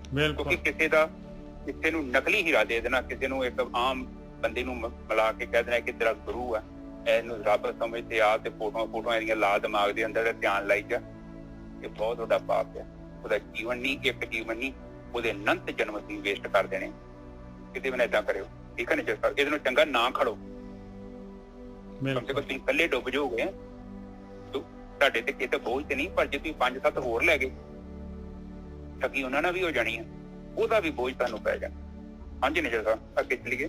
ਕਹਿੰਦੇ ਮੋਹ ਭਰਮ ਬੂਝਤ ਕਣਾ, ਮਹਾ ਨਰਕ ਮੈਂ ਵਾਸ ਮੇਰੇ ਪਿਤਾ। ਇਹ ਮੋਹ ਜਿਹੜਾ ਹੈ, ਮੋਹ ਦਾ ਭਰਮ ਬੜਾ ਮਾੜਾ, ਇੰਨਾ ਬਰੀਕ ਹੈ ਮੋਹ ਆ, ਪਰ ਹੈ ਭਰਮ ਏਦਾਂ ਦਾ ਪਿਆ, ਪਰ ਮੈਂ ਵੇਖ ਨਹੀਂ ਸਕਦਾ। ਇੰਨਾ ਮੋਹ ਦਾ ਭਰਮ, ਉਹ ਮੈਂ ਸੱਚ ਨੂੰ ਵੇਖ ਨਹੀਂ ਪਾ ਰਿਹਾ। ਫਿਰ ਅਗਲੀ ਲਾਈਨ ਚ ਕੀ ਸਮਝਾਉਂਦੇ ਨੇ ਨਿਜਰ ਸਾਹਿਬ, ਅਗਲੀ ਤੁਕ ਬੋਲੋ। ਕਰ ਕਿਰਪਾ ਪ੍ਰਭ ਰਾਖ ਲਿਓ ਨਾਨਕ ਤੇਰੀ ਆਸ। ਕਹਿੰਦੇ ਰੱਖ ਲਾ ਮਾਲਕਾ, ਤੇਰੀ ਆਸ ਆ, ਤੇਰੇ ਤੋਂ ਬਗੈਰ ਗੱਲ ਬਣਨੀ ਨਹੀਂ ਆ ਮੇਰੀ। ਹਾਂਜੀ ਵੀਰ ਜੀ। ਹਾਂ, ਕਹਿੰਦੇ ਬੜਾ ਮੋਹ, ਬਹੁਤ ਬੜਾ ਘਣਾ, ਇੰਨਾ ਘਣਾ, ਕਹਿੰਦੇ ਕਿ ਇਹ ਤੇ ਘਣਾ ਬਾਦਲ ਹੈ, ਬੜਾ ਕਾਲਾ ਕਾਰਾ ਬਾਦਲ ਹੈ, ਬੜਾ ਘਣਾ ਜੰਗਲ ਹੈ। ਯਾਰ ਮੋਹ ਦਾ ਇਹ ਜਿਹੜਾ ਜੰਗਲ ਹੈ ਬੜਾ ਘਣਾ ਵਾ ਮੇਰੇ ਪਿਤਾ, ਮੈਨੂੰ ਤੇ ਅਗਲੇ ਬੰਨੇ ਦੇਖਦਾ ਹੀ ਕੁਛ ਨਹੀਂ ਪਿਆ। ਬਿਲਕੁਲ, ਤੇ ਮੇਰੀ ਮਦਦ ਕਰ, ਮੇਰੀ ਮਦਦ ਕਰ, ਮੈਨੂੰ ਸੰਗਤ ਬਖਸ਼, ਮੈਨੂੰ ਉਹਨਾਂ ਲੋਕਾਂ ਦੀ ਸੰਗਤ ਬਖਸ਼ ਜੋ ਸੱਚੀ ਮੈਨੂੰ ਦਿਖਾਉਣ, ਮੇਰੀ ਮਦਦ ਕਰਨ, ਮੇਰੀਆਂ ਅੱਖਾਂ ਦਾ ਇਲਾਜ ਕਰਨ। ਜਿਹੜਾ ਲੋਕਾਂ ਨੇ ਭਰਮ ਪਾਤਾ ਹੈ, ਚਸ਼ਮਾ ਮੇਰਾ ਲਾ ਦੇਣ, ਜਿਹੜਾ ਭਰਮ ਦਾ ਚਸ਼ਮਾ ਲਾਇਆ ਮੇਰੀਆਂ ਅੱਖਾਂ ਤੇ, ਜੋ ਯਥਾਰਥ ਸੱਚ ਨੂੰ ਵੇਖ ਨਹੀਂ ਪਾ ਰਿਹਾ, ਪਰ ਮੈਂ ਬੇਵਕੂਫ ਵਾਂਗੂ ਬਿਨਾਂ ਆਊਟਪੁੱਟ ਤੇ ਤੁਰਿਆ ਜਾ ਰਿਹਾ, ਭੇਡਾਂ ਬੱਕਰੀਆਂ ਦੇ ਵਾਂਗੂ ਉੱਥੇ ਬਹਿ ਜਾਣਾ, ਉਹਨਾਂ ਦੀਆਂ ਗੱਪਾਂ ਸੁਣ ਕੇ ਆ ਜਾਣਾ। ਉਹ ਗੱਪਾਂ ਮਾਰੀ ਜਾਂਦੇ ਨੇ, ਉਹ ਗੱਪਾਂ ਕਰਦੀਆਂ ਨੇ ਐਸੇ ਸਬਜ਼ ਬਾਗ, ਇਹ ਜੀ ਪਹਿਲਾਂ ਚੀਟੀ ਮਾਰ ਗਿਆ, ਫਿਰ ਮੱਕੜੀ ਮਾਰ ਗਏ ਨਿਜਰ ਸਾਹਿਬ, ਵੇਖੋ ਗੱਪਾਂ। ਤੇ ਫਿਰ ਉਹ ਕਹਿੰਦੇ ਕਿ ਪਰਿੰਦਾ, ਤੁਸੀਂ ਪਰਿੰਦੇ ਵਾਂਗੂ ਉੱਡ ਕੇ ਜਾਓਗੇ, ਉੱਥੇ ਬਹਿ ਕੇ ਫਿਰ ਵਾਪਸ ਆ ਜਾਓ। ਏਦਾਂ ਦੀਆਂ ਗੱਲਾਂ, ਪਹਿਲਾਂ ਚੀੜੀਆਂ ਨੂੰ ਤੁਸੀਂ ਹੌਲੀ ਤੁਰੋਗੇ, ਫਿਰ ਮੱਕੜੀ ਨੂੰ ਤੁਸੀਂ ਲਮਕ ਕੇ ਆਓਗੇ। ਕੋਈ ਬਾਣੀ ਤੇ ਕਹਿਣ ਦੀ ਜਬ ਹਮ ਨਹੀਂ ਹੋਤੇ ਤਬ ਤੁਮ ਨਹੀਂ, ਜਬ ਤੁਮ ਹੋਤੇ ਤਬ ਹਮ ਨਹੀਂ। ਕਿੱਥੇ ਚਿੜੀਆਂ ਤੇ ਕਿੱਥੇ ਕਬੂਤਰ, ਕਿੱਥੇ ਉੱਡਣਾ ਇਹਨਾਂ ਨੇ, ਕਿੱਥੇ ਕਿਆ ਇਹ ਗੱਪਾਂ, ਇਹ ਕਿਹੜੀਆਂ ਗੱਪਾਂ? ਇਹ ਗਿਆਨ ਹੈ ਕੋਈ ਪਰਮਾਤਮਾ ਤੁਹਾਨੂੰ ਕਹਿੰਦਾ ਏਦਾਂ ਕਰੋ ਕਿ ਤਾਂ ਤੁਸੀਂ ਇੱਥੇ ਮੱਕੜੀ ਨੂੰ ਥੱਲੇ ਲਮਕ ਕੇ ਆਓ, ਤਾਂ ਚੜ ਜਾਓ, ਫਿਰ ਕਬੂਤਰ ਮੂੰਹ ਇੱਕ ਪੁਲ ਤੇ ਉੱਥੇ ਚੱਲ ਜਾਓ। ਕੋਈ ਪਰਮਾਤਮਾ ਏਦਾਂ ਵਾ, ਇੱਥੇ ਬੈਠਾ ਮੈਂ ਉੱਡ ਕੇ ਇੱਕ ਪਹਾੜ ਤੋਂ ਦੂਜੇ ਪਹਾੜ ਤੇ ਚੱਲ ਜਾਣਾ। ਇਹ ਕਿਹੜਾ ਤਰੀਕਾ ਵਾ? ਇਹ ਕਿਹੜੀ ਫਿਲਾਸਫੀ ਹੈਗੀ ਹੈ? ਕਿਹੜਾ ਦਰਸ਼ਨ ਸ਼ਾਸਤਰ ਚ ਲਿਖਿਆ? ਤੁਸੀਂ ਸਾਰੇ ਦਰਸ਼ਨ ਪੜ੍ਹ ਕੇ ਵੇਖ ਲਓ, ਬੁੱਧਾਂ ਦਾ ਪੜ੍ਹ ਲਓ, ਜੈਨਾਂ ਦਾ ਪੜ੍ਹ ਲਓ। ਉਹਨਾਂ ਦੀ ਦੋ ਹੀ ਚੀਜ਼ਾਂ ਪੁੱਛਣੀਆਂ ਤੁਸੀਂ ਉਹਨਾਂ ਨੂੰ। ਦੋ ਲਫ਼ਜ਼ ਪੁੱਛਣੇ ਆ ਕਿਸੇ ਵੀ ਧਰਮ ਕੋਲ, ਦੋ ਲਫ਼ਜ਼। ਇੱਕ ਪਰਮ ਜੀਵਨ ਮਤਲਬ ਮੁਕਤੀ, ਤੇ ਮੁਕਤੀ ਨੂੰ ਪ੍ਰਾਪਤ ਕਰਨ ਦਾ ਰਸਤਾ ਕੀ ਆ? ਦੋ ਹੀ ਤਾਂ ਗੱਲਾਂ ਨੇ। ਉੱਥੇ ਦੁੱਧ ਪਾਣੀ ਦਾ ਤੁਸੀਂ ਕੋਈ ਜ਼ਿਆਦਾ ਗ੍ਰੰਥ ਨਹੀਂ ਪੜ੍ਹਨੇ ਕਿਸੇ ਕੋ। ਕਿਸੇ ਬੁੱਧਿਸਟ ਨੂੰ ਪੁੱਛੋ, ਉਹਨੂੰ ਕੋ ਦੱਸੋ ਭਾਈ ਦੋ ਚੀਜ਼ਾਂ ਦੱਸੋ, ਉਹਨੇ ਕਹਿਣਾ ਕਿਹੜੀਆਂ ਵੀਰ ਜੀ? ਉਹਨੂੰ ਦੱਸੋ ਕਿ ਤੁਸੀਂ ਕਿਹੜੀ ਚੀਜ਼ ਵਿਸ਼ਵਾਸ ਕਰਦੇ ਹੋ? ਕਹਿੰਦੇ ਵਿਸ਼ਵਾਸ ਕਰਦੇ ਮੋਕਸ਼, ਮੁਕਤੀ। ਤੇ ਪ੍ਰਾਪਤ ਕਰਨ ਦਾ ਤਰੀਕਾ ਕੀ ਹੈ? ਤੇ ਪ੍ਰਾਪਤ ਹੋਣ ਤੋਂ ਬਾਅਦ ਕੀ ਹੋਊਗਾ? ਇਹ ਤਿੰਨ ਤੁਹਾਡੇ ਸਵਾਲ ਨੇ। ਪਹਿਲਾ ਸਵਾਲ ਹੈ ਜਾਣਾ ਕਿੱਥੇ ਆ? ਉਹਨੇ ਕਹਿਣਾ ਤੁਹਾਨੂੰ ਮੋਕਸ਼ ਮਿਲੂਗਾ। ਠੀਕ ਹੈ ਜੀ। ਅੱਛਾ, ਤੇ ਉਹਨੇ ਤੁਸੀਂ ਪੁੱਛੋ ਕਿ ਮੋਕਸ਼ ਕਿਉਂ ਚਾਹੀਦੀ ਸਾਨੂੰ? ਤੇ ਉਹਨਾਂ ਨੇ ਕਿ ਚਾਹੀਦੀ ਆ ਕਿਉਂਕਿ ਤੁਸੀਂ ਪਰਮ ਜੀਵਨ ਨੂੰ ਪ੍ਰਾਪਤ ਕਰਨਾ ਹੈ। ਅੱਛਾ, ਫਿਰ ਤੁਸੀਂ ਤੀਜਾ ਸਵਾਲ ਕਰਨਾ ਕਿ ਜੇ ਮੈਂ ਮੋਕਸ਼ ਨਹੀਂ ਪ੍ਰਾਪਤ ਕਰਦਾ ਫਿਰ ਕੀ ਹੋਊਗਾ? ਫਿਰ ਉਹਨੇ ਕਹਿਣਾ ਕਿ ਚਰਾਸੀ ਦੇ ਗੇੜੇ ਚ ਘੁੰਮੀ ਜਾਣਾ, ਬਸ ਇੰਨਾ ਹੀ ਫਰਕ ਹੈ। ਤੇ ਜੇ ਆਪਾਂ ਆਊਟਪੁੱਟ ਵੇਂਦੇ ਹੀ ਨਹੀਂ ਹੈ, ਐਵੇਂ ਅੰਨੇ ਭਗਤ ਬਣ ਕੇ ਤੇ ਸ਼ਰਧਾਲੂ ਬਣ ਕੇ ਤੇ ਉੱਤੇ ਭਾਂਡੇ ਮੰਗੀ ਜਾਂਦੇ ਆ। ਉਹ ਕਹਿੰਦੇ ਕਿ ਜੋ ਸੇਵਾ ਕਰਨੀ ਤੇ ਸੇਵਾ ਕਰਨੀ ਆ। ਤੁਹਾਡਾ ਮੋਰਲ ਜੀਵਨ ਸੱਚਾ ਹੀ ਨਹੀਂ ਹੁੰਦਾ। ਮਾਂ ਪਿਓ ਦੀ ਸੇਵਾ ਦੇ ਬਾਰੇ ਤੇ ਕਹਿਣੀ ਨਹੀਂ ਦੇ। ਉਹ ਕਹਿੰਦੇ ਇੱਥੇ ਸੇਵਾ ਕੀਤੀ ਮਨਜ਼ੂਰ ਹੈ। ਉੱਥੇ ਗਾਰਡਨਾਂ ਚ ਤੇ ਲੰਬੇ ਤੇ ਲੰਬਾ ਲੋਕੀ ਫਿਰੀ ਜਾਂਦੇ ਨੇ। ਕਿ ਇੰਨਾ ਹੀ ਪੁੰਨ ਕਰਨ ਨੂੰ ਕੀ ਕਰਦਾ ਤੇ ਘਰ ਤੋਂ ਸ਼ੁਰੂ ਕਰੋ। ਜੇ ਸਾਡੇ ਮੇਰੀ ਚੰਗਿਆਈ ਮੇਰੇ ਬਿਲਕੁਲ ਜਿਹੜੇ ਕਰੀਬ ਆ, ਜਿਹੜਾ ਮੇਰਾ ਸਰੀਰ ਆ, ਮੇਰਾ ਬੱਚੇ ਜਾਂ ਮੇਰੀ ਵਾਈਫ ਜਾਂ ਮੇਰੀ ਮੰਮੀ ਔਰ ਮੇਰੇ ਫਾਦਰ, ਉਸ ਤੋਂ ਬਾਅਦ ਮੇਰੇ ਗੁਆਂਢੀ ਅਨੁਭਵ ਨਹੀਂ ਕਰ ਪਾ ਰਹੇ, ਤੇ ਬੇਸ਼ੱਕ ਆਪਾਂ ਜਿੱਥੇ ਮਰਜ਼ੀ ਭੱਜ ਕੇ ਵੇਖ ਲਈਏ ਉਹ ਗੱਲ ਨਹੀਂ ਬਣਦੀ। ਹਾਂਜੀ ਨਿਜਰ ਸਾਹਿਬ। ਬਸ ਜੀ ਅੱਜ ਨਹੀਂ, ਕਿਉਂਕਿ ਜਿਹੜੀ ਆ ਪਹਿਲੀ ਦੂਜੀ ਤੇ ਤੀਜੀ ਤੇ ਕੱਲ ਨੂੰ ਚੌਥ ਦੇ ਜਿਹੜੀ ਹੈ ਚੌਥੀ ਜਿਹੜੀ ਹੈ ਡੇਟ ਤੋਂ ਆਪਾਂ ਕੱਲ ਗਿਆਨ ਲਵਾਂਗੇ। ਚੌਥ ਦਾ ਇੱਕ ਵਧੀਆ ਬਹੁਤ ਹੀ ਗਿਆਨ ਜਿਹੜਾ ਹੈ ਨਾ, ਬਹੁਤ ਹੀ ਉੱਚ ਕੋਟੀ ਦਾ ਗਿਆਨ ਹੈ ਜੀ। ਬਸ ਹਾਂ ਬਿਲਕੁਲ ਠੀਕ ਹੈ ਜੀ। ਇਹਦੇ ਚ ਅੱਜ ਸੰਗਤ ਜੀ ਦੋ ਗੱਲਾਂ ਕੀਤੀਆਂ। ਤੁਰਿਆ ਅਵਸਥਾ ਦੀ ਗੱਲ। ਤੁਰਿਆ ਅਵਸਥਾ ਸਭ ਤੋਂ ਉੱਤਮ ਅਵਸਥਾ। ਇੱਕ ਗੱਲ ਯਾਦ ਰੱਖਣਾ, ਤੁਰਿਆ ਦਾ ਮਤਲਬ ਜਾਗਰਤ, ਸਪਨ ਤੇ ਸੁਖਾਪਤੀ। ਇਹਨਾਂ ਤਿੰਨਾਂ ਅਵਸਥਾਵਾਂ ਤੋਂ ਅੱਗੇ ਲੰਘ ਜਾਣਾ। ਸੁਖਾਪਤੀ ਚ ਪਹੁੰਚ ਗਏ, ਜਿੱਥੇ ਬ੍ਰਹਮ ਰਹਿ ਗਿਆ, ਨਿਰਗੁਣ ਬ੍ਰਹਮ। ਜਿਹੜੀ ਨਕਲੀ ਮੇਰੀ ਹਉਮੈ ਹੈ ਨਾ, ਜਿਹੜਾ ਦੀਗਰ ਰੋਗ ਹੈ, ਉਹ ਖਤਮ ਹੋ ਗਿਆ। ਪਰ ਉਹ ਮੱਖੀ ਜਿੱਦਾਂ ਫਰਿੱਜ ਚ ਰੱਖਦੀ ਉਸੇ ਤਰ੍ਹਾਂ ਹੈਗਾ। ਪਰ ਜਦੋਂ ਆਪਾਂ ਤੁਰੀਆ ਚ ਜਾਂਦੇ ਹਾਂ ਫਿਰ ਉਸ ਰੋਗ ਤੋਂ ਸਾਨੂੰ ਮੁਕਤੀ ਮਿਲ ਜਾਂਦੀ ਹੈ। ਸਾਨੂੰ ਵਿਵੇਕ ਬੁੱਧੀ ਮਿਲਦੀ। ਔਰ ਸਭ ਤੋਂ ਵੱਡੀ ਵਿਵੇਕ ਬੁੱਧੀ ਤਾਂ ਤੁਹਾਨੂੰ, ਤੁਸੀਂ ਕਹੋਗੇ ਕਿ ਵੀਰ ਜੀ ਕਿੱਦਾਂ ਪਤਾ ਲੱਗੂਗਾ ਕਿ ਮੈਨੂੰ ਵਿਵੇਕ ਬੁੱਧੀ ਪ੍ਰਾਪਤ ਹੋ ਰਹੀ ਹੈ? ਤੁਹਾਡੀ ਸੁਰਤੀ ਭੂਤਕਾਲ ਚ ਨਹੀਂ ਜਾਊਗੀ, ਫਿਰ ਤੁਹਾਡੀ ਸੁਰਤੀ ਅੱਗੇ ਨਹੀਂ ਜਾਊਗੀ, ਭਵਿੱਖ ਬਾਰੇ ਕੋਈ ਨਹੀਂ ਵਿਚਾਰ ਕਰੂਗੀ। ਆਪਣੇ ਵਰਤਮਾਨ ਚ ਕਾ ਕੇ ਬਹਿ ਜਾਣਾ। ਤੁਸੀਂ ਸੁਪਨੇ ਲੈਣੇ ਬੰਦ ਕਰ ਦੇਣੇ। ਤੁਹਾਡੇ ਮਨ ਚ ਸੁਪਨੇ ਨਹੀਂ ਚੱਲਣਗੇ। ਤੁਹਾਨੂੰ ਦੁੱਖ ਪਰੇਸ਼ਾਨ ਕਰਨ ਵੜ ਜਾਣਗੇ। ਤੁਹਾਨੂੰ ਸੁੱਖ ਇੰਨੀ ਹਵਾ ਭਰ ਦੇਣਗੇ ਕਿ ਤੁਸੀਂ ਹਵਾ ਚ ਹੀ ਉੱਡ ਜਾਓ। ਬਿਲਕੁਲ ਸਹਿਜ ਅਵਸਥਾ, ਸਭ ਕੁਝ ਸਹਿਜ ਹੋ ਜਾਏਗਾ। ਕੋਈ ਸਮੱਸਿਆ ਆ ਗਈ ਹੈ, ਤੁਸੀਂ ਸਮਝ ਲੈਣਾ ਕਿ ਤੁਸੀਂ ਤੁਰੀਆ ਚ ਜਾ ਰਹੇ ਜੋ। ਉਸ ਸਮੱਸਿਆ ਨੂੰ ਵੇਖਣ ਦਾ ਦ੍ਰਿਸ਼ਟੀਕੋਣ ਤੁਹਾਡਾ ਬਦਲ ਜਾਊਗਾ। ਉਸ ਸਮੱਸਿਆ ਨੂੰ ਹੈਂਡਲਿੰਗ ਕਰਨ ਦਾ ਤੁਹਾਡੀ ਸਿਚੁਏਸ਼ਨ ਬਦਲ ਜਾਏਗੀ। ਤੁਸੀਂ ਆਮ ਬੰਦੇ ਵਾਂਗੂ ਨਹੀਂ ਕਿ ਰੋਣਾ ਸ਼ੁਰੂ ਕਰਤਾ, ਚੀਕਾਂ ਮਾਰਨੀਆਂ ਸ਼ੁਰੂ ਕਰਦੀਆਂ ਕਿ ਪਤਾ ਨਹੀਂ ਕੀ ਪਹਾੜ ਡਿੱਗ ਗਿਆ। ਉਹ ਤੁਸੀਂ ਕਹਿਣਾ ਹੈ ਕਿ ਕੁਦਰਤ ਦਾ ਹੁਕਮ ਹੈ, ਇਸ ਸੰਸਾਰ ਤੇ ਸੁੱਖ ਦੁੱਖ ਤੇ ਬਣੇ ਹੋਏ ਨੇ, ਆ ਗਿਆ ਦੁੱਖ ਤੇ ਕੀ ਹੋ ਗਿਆ, ਮੈਨੂੰ ਚੰਗੀ ਤਰ੍ਹਾਂ ਹੈਂਡਲ ਕਰੂੰਗਾ। ਤਰਖਾਣ ਲੱਕੜ ਵੇਖ ਕੇ ਨਹੀਂ ਡਰਦਾ। ਉਹਨੂੰ ਪਤਾ ਹੈ ਕਿ ਮੈਂ ਲੱਕੜ ਚੁੱਕਦਾ ਕੰਮ ਦੀ। ਲੱਕੜ ਆਰੇ ਕਿਤੇ ਨਹੀਂ ਯਕੀਨ ਤੇ ਆਰੇ ਜਾ ਕੇ ਵੇਖ ਦੋ। ਸਾਡੇ ਅੰਮ੍ਰਿਤਸਰ ਬਹੁਤ ਆਰੇ ਹੈਗੇ ਨੇ, ਵਿੰਗੀਆਂ ਟੇਢੀਆਂ ਲੱਕੜਾਂ ਉਹਨਾਂ ਪਾਉਂਦੀਆਂ ਨੇ, ਸਿੱਧੀਆਂ ਵੀ ਆਉਂਦੀਆਂ ਨੇ। ਇਹ ਨਹੀਂ ਕਿ ਵਿੰਗੀ ਟੇਢੀ ਲੱਕੜ ਵੇਖੀ ਤੇ ਰੌਲਾ ਪਾਉਣਾ ਸ਼ੁਰੂ ਕਰਤਾ। ਉਹਨੂੰ ਪਤਾ ਹੈ ਕਿ ਮੈਂ ਲੱਕੜ ਕਿੱਦਾਂ ਕੱਢਣੀ। ਉਹਦੇ ਕੋਲ ਆਰਟ ਹੈਗਾ। ਔਰ ਵਿੰਗੀ ਟੇਢੀ ਲੱਕੜ ਚ ਵੈਸੀਆਂ ਫੱਟੀਆਂ ਐਡੇ ਬਾਲੇ ਕੱਢ ਲੈਂਦਾ ਹੈ, ਉਹ ਜਿੱਦਾਂ ਸਾਨੂੰ ਪਤਾ ਵੀ ਨਹੀਂ ਉੱਥੇ ਨਿਕਲ ਸਕਦਾ। ਇਹੋ ਹੀ ਜੀਵਨ ਹੈ। ਜੀਵਨ ਚ ਜੋ ਤੁਹਾਡੀ ਥਾਲੀ ਚ ਆ ਗਿਆ ਇਹ ਤੋਂ ਭੱਜੋ ਨਾ, ਉਹਨੂੰ ਵੇਖੋ, ਉਹਨੂੰ ਫੇਸ ਕਰੋ। ਇਹੋ ਹੀ ਹੈ ਪਰਮਾਤਮਾ। ਦੇਖੋ ਦੁੱਖ ਕੀ ਹੈ? ਦੁੱਖ ਤੋਂ ਬਿਨਾਂ ਹੀ ਜਾਗ ਨਹੀਂ ਸਕਦੇ, ਨਾ ਹੀ ਪਰਮ ਜੀਵਨ ਨੂੰ ਪ੍ਰਾਪਤ ਕਰਨ ਬਾਰੇ ਸੋਚ ਸਕਦੇ ਹਾਂ। ਜਿੰਨਾ ਵਾਦਾ ਇਸ ਲਈ ਬਾਣੀ ਚ ਕਿਹਾ ਦੁੱਖ ਦਾਰੂ। ਬਾਣੀ ਚ ਕਿਹਾ ਦੁੱਖ ਦਾਰੂ ਆ। ਦੁੱਖ ਤੋਂ ਬਿਨਾਂ ਤੂੰ ਜਾਗ ਹੀ ਨਹੀਂ ਸਕਦਾ। ਇੱਕ ਬੱਚਾ ਸੁੱਤਾ ਵਾ, ਮੂੰਹ ਉਹਦੇ ਮੰਮੀ ਨੇ ਉਹਦੇ ਨਿੱਪਲ ਪਾਇਆ ਹੋਇਆ ਦੁੱਧ ਵਾਲਾ, ਉਹ ਦੁੱਧ ਪੀ ਰਿਹਾ ਸੁੱਤਾ। ਉਸ ਲਈ ਤੂੰ ਸੁੱਖ ਤੇ ਬੈਠਾ। ਉਹ ਜਦੋਂ ਨਿੱਪਲ ਖੋਲ ਲੈਂਦੀ ਉਹਦੀ ਮਾਂ, ਫਿਰ ਉਹਨੂੰ ਪਿਆਸ ਲੱਗਦੀ, ਭੁੱਖ ਲੱਗਦੀ, ਫਿਰ ਇਹਦੀ ਅੱਖਾਂ ਖੁੱਲਦੀਆਂ। ਉਹ ਫਿਰ ਸੰਸਾਰ ਨੂੰ ਕਹਿੰਦਾ। ਉਸੇ ਤਰ੍ਹਾਂ ਮਾਇਆ ਦਾ ਨਿੱਪਲ ਜਦੋਂ ਦੁੱਖ ਸਾਡੇ ਮੂੰਹ ਤੋਂ ਕੱਢਦਾ ਹੈ ਮੇਜਰ ਸਾਹਿਬ। ਹਾਂਜੀ ਹਾਂਜੀ, ਮਾਇਆ ਦਾ ਨਿਪਲ ਹੀ ਹੈਗਾ ਵਾ, ਸੁੱਖ ਤੇ ਨਿਪਲ ਹੀ ਹੈਗਾ, ਉਹ ਜਦੋਂ ਬਾਹਰ ਕੱਢ ਲੈਂਦਾ। ਕੁਦਰਤ ਨੇ ਉਹ ਵੀ ਤੇ ਬੈਲੈਂਸ ਕਰਨਾ ਹੈ ਨਾ ਕਿ ਬਈ ਕੱਲ ਨੂੰ ਕਵੇਂ ਕਿ ਵੈਸੇ ਵੀ ਹਾਰ ਦੀ ਤਕੜੀ, ਉਹ ਕਹਿੰਦੇ ਬਰਾਬਰ ਯੋਗ ਦੀ ਹੈ। ਮਤਲਬ ਇਹ ਤੇਨਾਂ ਇਹ ਨਹੀਂ ਕਿ ਵਾਧਾ ਘਾਟਾ ਨਹੀਂ ਕਰਦਾ, ਤੈਨੂੰ ਵੀ ਪੂਰਾ ਓਪਰਚੁਨਿਟੀ ਦਿੰਦਾ, ਭਾਵੇਂ ਤੇਰੇ ਮਾੜੇ ਕਰਮ ਕਿੰਨੇ ਵੀ ਮਰਜੀ ਆ, ਪਰ ਜੇ ਤੂੰ ਅੱਜ ਤੁਹਾਨੂੰ ਤਿਆਰ ਆ, ਉਹ ਤੇਰੀ ਮਦਦ ਕਰਨ ਵਾਸਤੇ ਸਾਰੀ ਸ੍ਰਿਸ਼ਟੀ ਮਦਦ ਕਰੇਗੀ ਤੇ ਪਰ ਤੁਰਨਾ ਤੈਨੂੰ ਪੈਣਾ ਹੈ। ਤੈਨੂੰ ਸਭ ਤੋਂ ਪਹਿਲੀ ਗੱਲ ਹੈ ਕਿ ਇਹ ਲੱਖਾਂ ਲੋਕਾਂ ਚ, ਕਰੋੜਾਂ ਲੋਕਾਂ ਚ ਤੈਨੂੰ ਹੱਥ ਖੜਾ ਕਰਨਾ ਪੈਣਾ ਹੈ ਕਿ ਮੈਂ ਤਿਆਰ ਹਾਂ, I am the ready. It doesn't matter ਕੁਛ ਵੀ ਹੋ ਜਾਏ। ਮੈਨੂੰ ਪਤਾ ਹੈ ਮੈਂ ਜ਼ਿੰਦਗੀ ਚ ਉਨੀ ਤਰੱਕੀ ਨਹੀਂ ਕਰ ਪਾਵਾਂਗਾ, ਹੋ ਸਕਦਾ ਹੈ ਕਿ ਮੈਂ ਘੱਟ ਪੈਸੇ ਕਮਾਵਾਂਗਾ, ਹੋ ਸਕਦਾ ਹੈ ਕਿ ਮੇਰੇ ਕੋਲ ਏਡਾ ਵੱਡਾ ਘਰ ਨਾ ਬਣੇ, ਏਡੀਆਂ ਵੱਡੀਆਂ ਗੱਡੀਆਂ ਨਾ ਲਈਆਂ ਜਾਣ, ਹੋ ਸਕਦਾ ਹੈ ਕਾਫੀ ਕੁਛ ਹੋ ਸਕਦਾ, ਪਰ ਫਿਰ ਵੀ ਪ੍ਰਮਾਤਮਾ ਮੈਂ ਹੱਥ ਖੜਾ ਕਰਦਾ ਔਰ ਮੈਂ ਇਸ ਗੇਮ 'ਚ ਜਾਵਾਂਗਾ। ਇਸ ਚੈਲੰਜ ਨੂੰ ਮੈਂ ਐਕਸੈਪਟ ਕਰਦਾ। ਮੈਂ ਆਪਣੇ ਆਪ ਨੂੰ ਧੋਖਾ ਨਹੀਂ ਦੇਵਾਂਗਾ, ਮੈਂ ਭਰਮ 'ਚ ਜੀਵਨ ਨਹੀਂ ਬਤੀਤ ਕਰਦਾ।